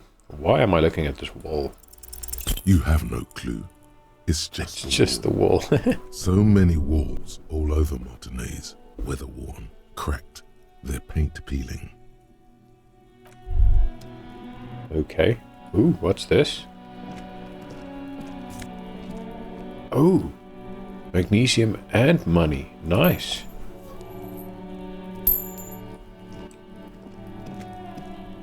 Oh. We're actually behind the... Hello? Are you trying to sneak up on me? Come to slit my throat in my sleep? Yes, Drama Queen. Logic error. She is not sleeping right now. Pig's come to take me out. Trying to snuff me out. Are you sleeping right now? Don't get fucking clever with me, pig. So clever. She hisses.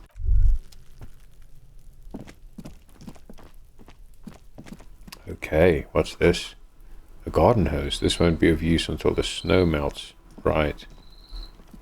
Who's this? You see a young man on a balcony nursing a cigarette. His eyes have been following you for a while. Ah. Not looking for any trouble, officer.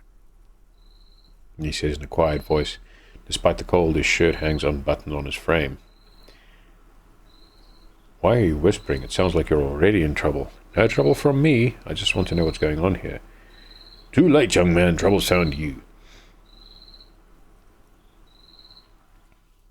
I don't want to be seen talking to the gendarmerie, if that's okay. I just want to finish my cigarette. The gendarmerie, okay. Don't let him go. This could be your witness. The balcony has a great view of the whole thing. Actually, the gendarmerie really needs to talk to you. Really that important? He asks you, adjusting his shirt. Like a nervous cat, he keeps stealing looks at the neighboring windows. All right, but make it quick. Once I finish this cigarette, I have to run. Can you tell me your name? My name? My name is Martin Martinez. Of course it is. That's definitely not his real name. You're not actually called Martin Martinez, are you? No, of course not. Could you please lower your voice? He scans the courtyard. It's silent like the bottom of a well. Every sound captured and reflected back. Ask him again.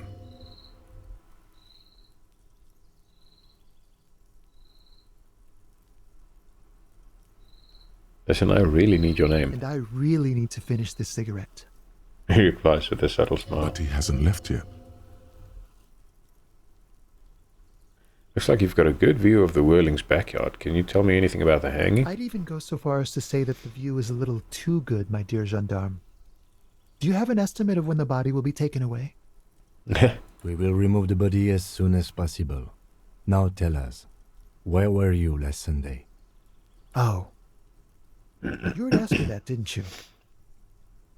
Wait, is someone else investigating the lynching?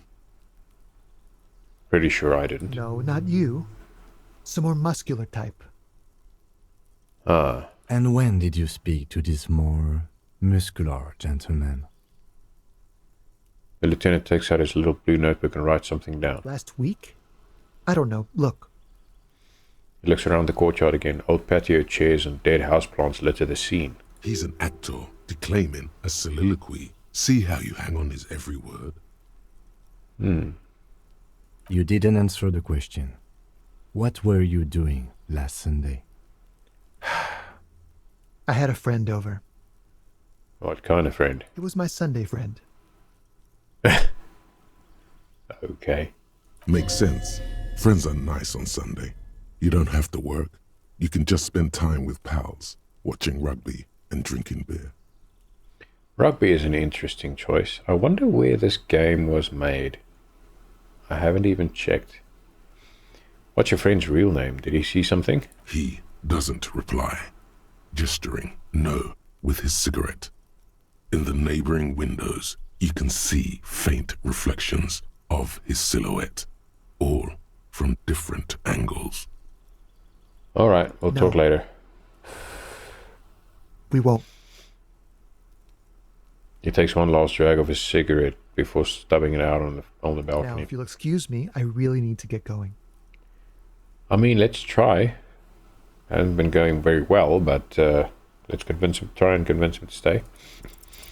This isn't a place or time for questions. Who knows who might be watching from the distance, hidden behind the curtains? Hey, listen. I am just trying to make things okay again. Can we meet again somewhere else? For a moment, the man on the balcony seems almost vulnerable. Something moves in the depths of his feline eyes, compassion, and a hint of understanding. I am sorry, but I really don't have the information you're looking for. His voice is soft and deliberate. With a flick of his wrist, he sends the cigarette butt sailing over the rail. But, hold on. What's that? For a split second, his hand lingers, as though gesturing towards a stone placed right next to the front door. Huh. It's a sign. Good luck with the investigation. Okay. Interesting. And there he goes. Interesting. And we've got something else to investigate. Okay. He's gone.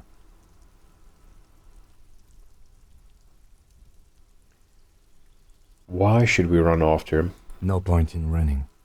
Tenements like these often have multiple exits. If he doesn't want to talk to us, then he'll know how to hide himself. Alright, he probably didn't have anything important to say anyway. He could be a witness. Him or his Sunday friend. Either way, we need to look into that muscular type who's asking about our case. Yeah. He did leave us a sign. Did you see that? He wanted to draw our attention to that stone right over there. Yeah, I noticed. If we find a way inside the building, we can ask around for his apartment. Great, let's do that. What is this? The 15th Indo-tribe. Ah! Because there was. The 15th Indo-tribe was comprised of 8 kids from Forberg and North Jamrock, running from wild dogs in the valley, hiding scents under rocks, and stealing clothes off clotheslines, and sometimes even the copper wiring of phone lines. You may have been one of them. This must be a childhood memory. The 15th Indo-tribe was your Indo-tribe, set to rule in Celinda. The rest of the kids are dead now. Car accidents and drug overdoses. Only you remain. Oh boy, okay. Plus 10 cents for every green orb clicked. Earning cap for savior fare raised to 6, okay. Interesting. Okay, we are not going to research these two. I do not like them at all. Let's go to our journal. The smoker on the balcony. You met a mysterious stranger smoking on the balcony of the apartment building north of Martinez. He knows something about the murder. Find out where he lives and question him again. Find a way inside the large apartment building in the north. Okay, but also, we need to check out this rock. A stone, like any other, lying in a whirl of sleet and mud. Maybe there's something under it. Turn it over. There's a key beneath it, rusty from the dirt. Okay. Interesting. This must be for the front door. Pity doesn't have the apartment number on it. This building has many apartments and the man can be in any of them. Oh, damn. How are we going to find the right one? We'll just have to go in and see. Okay, put the stone back. What's this? Chairs and tables. Eaten by rain and rot. What's this? Oh, we can't reach that one. Okay. Can't go in there. Before we try anything else, let's check this out. Another splattering of bullet holes on this wall. Good grief. Orange bum hat. Okay. Nosafed. Cool. Ooh. Those are stairs into what looks like a basement or something. Or just a very low building. Just a closed door, but you look at it suspiciously. These barrels are half full of rainwater. Okay, well it is raining. That is actually something I forgot to mention that I noticed while I was editing, because I didn't even notice it. It's so subtle that I didn't notice it before. Is it actually the weather changes? Because it started out, I'm pretty sure it started out as just regular weather, and then all of a sudden it was rainy. Can we see this? No. What's this? What's that? Okay, we can't reach any of this. How about this?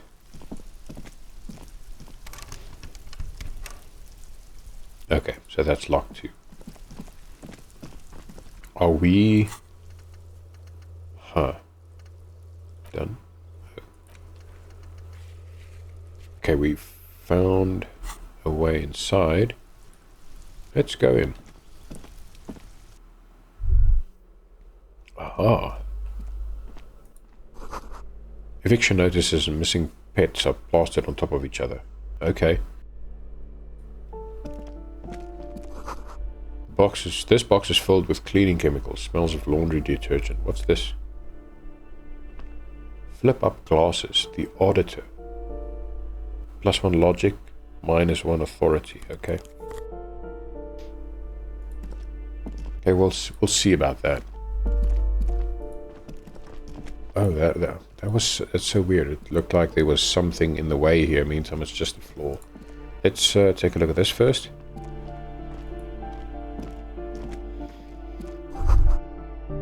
An old shoe rack. Boots, sneakers, and old slippers. These shoes come in 3 different sizes. Apartment number 12. A loud rumbling snore comes from within. I don't think that's our boy.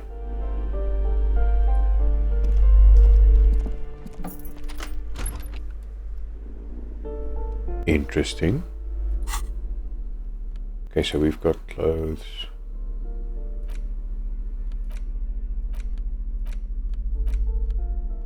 Let us do this and this.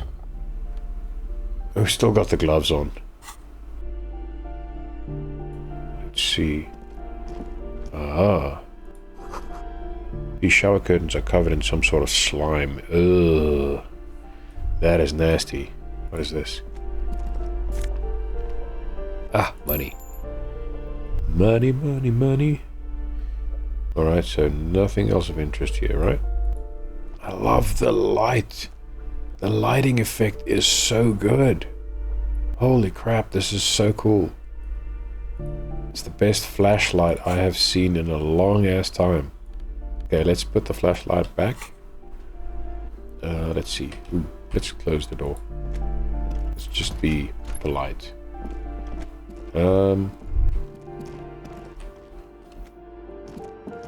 Balcony? Right. That's where the guy was standing.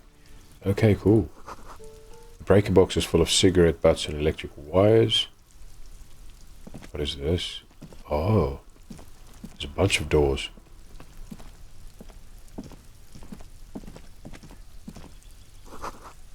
Someone's growing rosemary, thyme, and a cactus. 28. A door to be remembered. Huh. This is the door to apartment 29. Complete silence. Whoever lives here isn't home. This is the door to apartment 30. Voices from within, singing along to some buoyant dance track.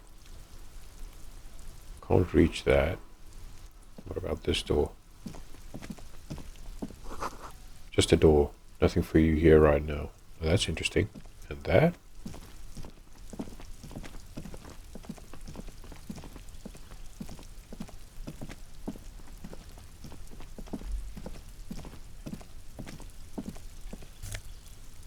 More money. Okay. Cool. Let's see how this is. What is this? Ah, more money. Okay. Alright, cool. So maybe at some point I will have the 130 real I owe, well, what's his name? God. Someone has drawn a 5-pointed star on the wall. This door has been closed with a padlock. A chalk-drawn number on the board says number 11. Knock. No reply. Examine It's the a padlock. solid lump of metal, but the shackle is deeply corroded. A solid pair of chain cutters would make short work of it. Better whip out those cutters. You won't get very far otherwise. Tool not in hand. Okay. Well, let's do this. Pardon me. Let's swap out the crowbar for the chain cutters. This door has been closed with a padlock. A chalk-drawn number on the board says Let's try. 11. Let's try. The shackle snaps like a twig, and the lock falls to the floor with a little thud. It should be possible to enter now. After you, detective. I mean, we are doing an investigation here, and people have been far less than cooperative, so let's see. Interesting. A flamboyant poster of a white star. Real lithography. Photos of revolutionaries posing with guns. Books of critical theory on the monstrosities of capital and such. Okay.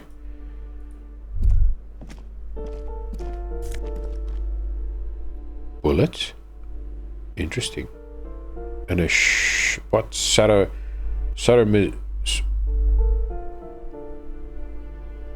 Saramaresian lounge jacket. Good grief. You know what? I am going to give my man some better drip. That looks so much better, doesn't it? Can we take the gloves off? We can put them on when we can put them back on when we actually want to work with disgusting stuff. What is this head? A plaster cast bust depicts a middle-aged man with impressive sideburns. The name on the plinth reads Kraz Mazov. Kraz Mazov. Okay. Have I heard that name before? Kraz Mazov, nom de guerre, was an economist and a theoretical historian.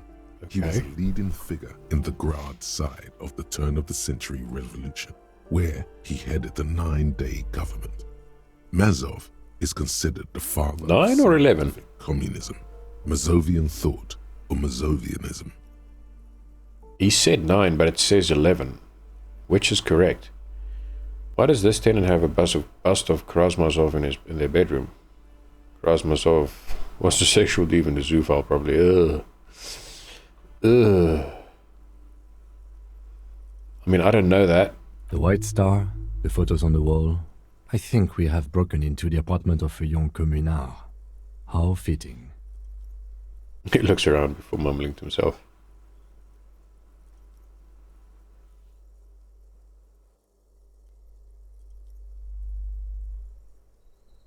The lieutenant raises a brow. That's right, filthy. Thank you for sharing this wonderful opinion on human sexuality. He pretends to read the economics book open on the table. There aren't many communists around. Not after the revolution. Some youth still keep the ideology going, it seems. Alright.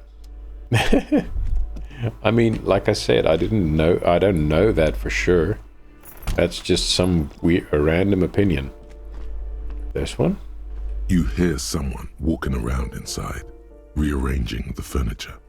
The number on the panel says 10. The walking stops abruptly, but no one comes to the door. Oh, okay. You can feel tension on the other side. Knock again. A poor communard, from the looks of it. The room is barely bigger than a closet.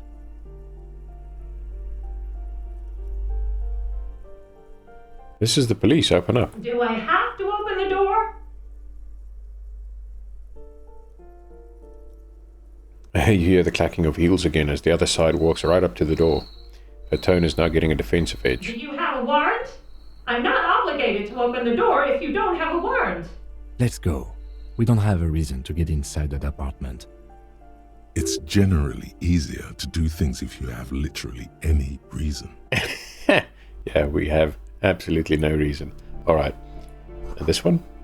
Door number 9 is locked. Okay. Interesting. What's this? Money! I've got 8 real. What did we pick up?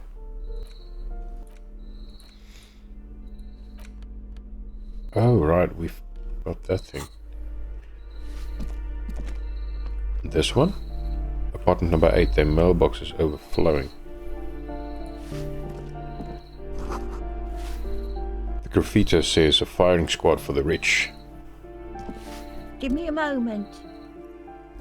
An elderly woman is leaning on her broom, her knuckles white as a bone. She seems to be having difficulty breathing.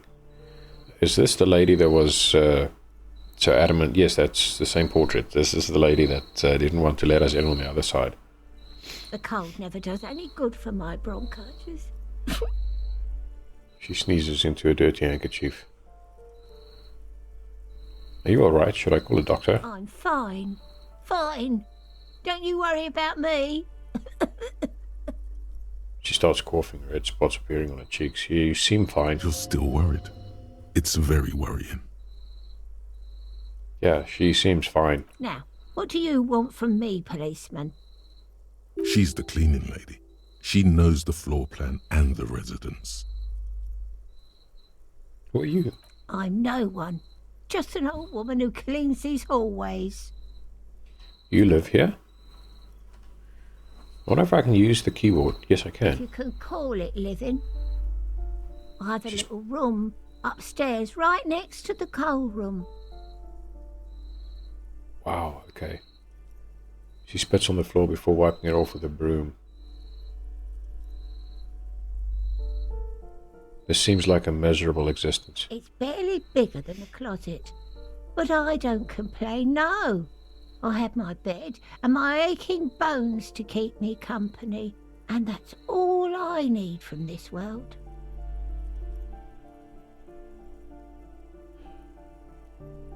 I mean, I don't want to say she sounds bitter. She just sounds hopeless. She hasn't spoken to anyone for a while. Even her sentences feel rusty. I'm looking for a young male in his mid-20s, dark hair, skinny build, a smoker on the balcony. Yes, yes. I know who you mean. The scrawny boy who's always smoking like the devil. Yes. Right? She looks at the other end of the hallway. Somewhere in the building, a child starts crying. You hear a radio tuned to a talk show and someone taking a shower. Uh-huh. What's he in trouble for? No trouble. Just want to talk to him. Do you know where he lives? Talk?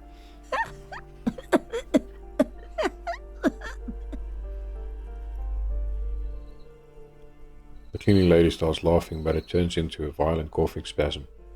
She squeezes her broom, trying to catch her breath. What was so funny about that? Huh. He lives upstairs in room 28. Go to the balcony. It's one of those doors there. He's usually home in the evening. Okay. It is evening. It's 6:15. Thank you. We should go check out his apartment on the balcony. See if he's home. Yeah. I'm not going to bother the old lady. She is sick enough as it is. Ooh, what a save. What is this? Note reads, foreclosed by Martinez Realty Associates. Okay. Let's quickly grab our flashlight again. That's not the flashlight. Where am I? Let's grab the flashlight again, and then I want to go in here. Oh. Oh, we're outside. And we are literally... Ruination has come. The broken arches betray the once grand history of this building. It towered over the harbor until it happened. Form a guess about what happened. A great force from the northeast fired into the city. Heavy artillery shelled the coastline. Fired from the water. A straight shot into Revachol. The tenement acted as a defensive wall against the worst of the shelling until it was destroyed. and they had a direct firing line. Good grief. Taking the ocean. Waves of the Martinez Inlet roll over the fallen remains of the building. The dark waters obscure the better part of the remains. Okay. What didn't fall into the ocean was used as scrap. What wasn't used as scrap was thrown into the ocean. Look at the ruins in the water. Those arches acted as support for something greater than what you see now. Only 3 stories stand where 9 to 12 once did. Restoration has failed. What the shelling took out was never rebuilt. Who did this damage? The fleet, the combined armies of Occident and Grad, with Mesk volunteers, a 5-nation army, hundreds of vessels. They massed airships further down in the Bay of Revachol. The artillery was so powerful. The ships not only required gyroscopic stabilization, they were anchored into the ocean floor as well. Good grief. Many are still there to this day. If you squint, you can just barely see the shadow on the water, far in the northeast. Cannons still ready to placate Revachol. Hey Kim, do you know Hjelmdall City? Coalition. But that was a long time ago. I think we should move on. It's chilly up here. He does not like talking politics of this kind. Fair enough. Let me put the flashlight away, because we are outside right now. Interesting. Didn't think we were gonna get all the way up to Cindy. This door is locked, you can't get in. The chair is new, someone lives back here. Ooh, money? Money! What? I got over 2 real? That's awesome. Above tops flap in the wind. Okay, I didn't catch that. Cindy! Ooh, the piggies have learned how to saunter up staircases. I didn't think you could do that with hooves. But here you are. That's right, we've evolved. Yeah, I can see that. Cool mutations. That smell coming from her paint bucket. It's not paint. It's heavy fuel oil. Is that heavy fuel oil? Red-dyed heavy fuel oil, intended for exclusive use in government vehicles, to be precise. What did you think I was using? Aquarels? Sucked it out of a cop's fuel tank myself. Back in Jamrock. In Jamrock? Good grief, okay. You've been around. She really did it. She's proud of it too. Fumes are bad for you, okay? Something to think about next time you're driving around in your pretty little piggy carriage. Piggy carriage. Okay, catch you later, Cindy. I mean, it's weird, but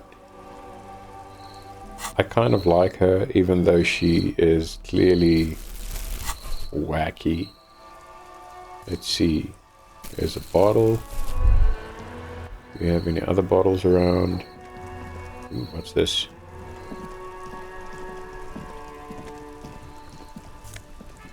Yay, more bottles. Okay, can we go in here? We can.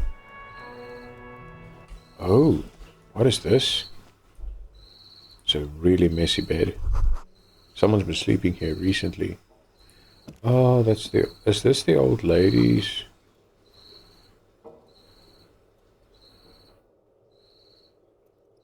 She said next to the coal room, not in the coal room. What's in here? All home labor genes. +1 electrochemistry, -1 reaction speed. Okay. And this? Ooh, 4 real. Good grief. I'm rich. Clothes. Ugh, that looks worse than my old pants. Probably looks better than he did with that. Okay, let's see. Locate the door. Number 28 in the apartment building. Okay, cool. We know where that is. We've already gone there. So I just want to quickly have a gander around at everything else here. Okay, so let's grab the flashlight again, which I put away again. Let's do that. I put in my right hand so that I can hold on to the bag. What's this? Someone has torn down the wall. Sea below looks cold and winter grey. It's very cool. So now that I've got that ability, I get 10 cents every time I click on a green circle. That's very cool. Let's see if we can come through here. Yes, we can. An old grocery list on the table and checks. What happened here? You can't foreclose on an apartment with a hole in the wall. This looks so sad. Put your emotions aside. Try to focus on abstract, impersonal things. Okay. But this reeks of sadness. Inland Empire. This reeks of sadness, it does. You can't foreclose on an apartment with a hole in the wall. It will still be accessible through the apartment next to it. That one didn't have a door. Sadly, nothing of great value remains here. There's always a little something in the fridge. Indeed. Oh, okay. Nosafed and money. Who puts money in a fridge? Alright. I think that is it. I don't think... Yeah, so that's obviously inaccessible. What is this? Oh! Now we're down here again. Yay, more bottles. Okay, let's go back inside. And then what I'm going to do is we're going to go outside and up the balcony. And then I'm going to call the episode here because there's been a lot of things happening. This is, if I'm not mistaken, 28. So I'm going to save it right here. And then we'll pick up where we left off next time. Thanks a lot for watching. And again, if you liked it, drop a like, subscribe. All the nice things that always help. And thanks for the support. It's really appreciated. Take care. Goodbye. See you next time.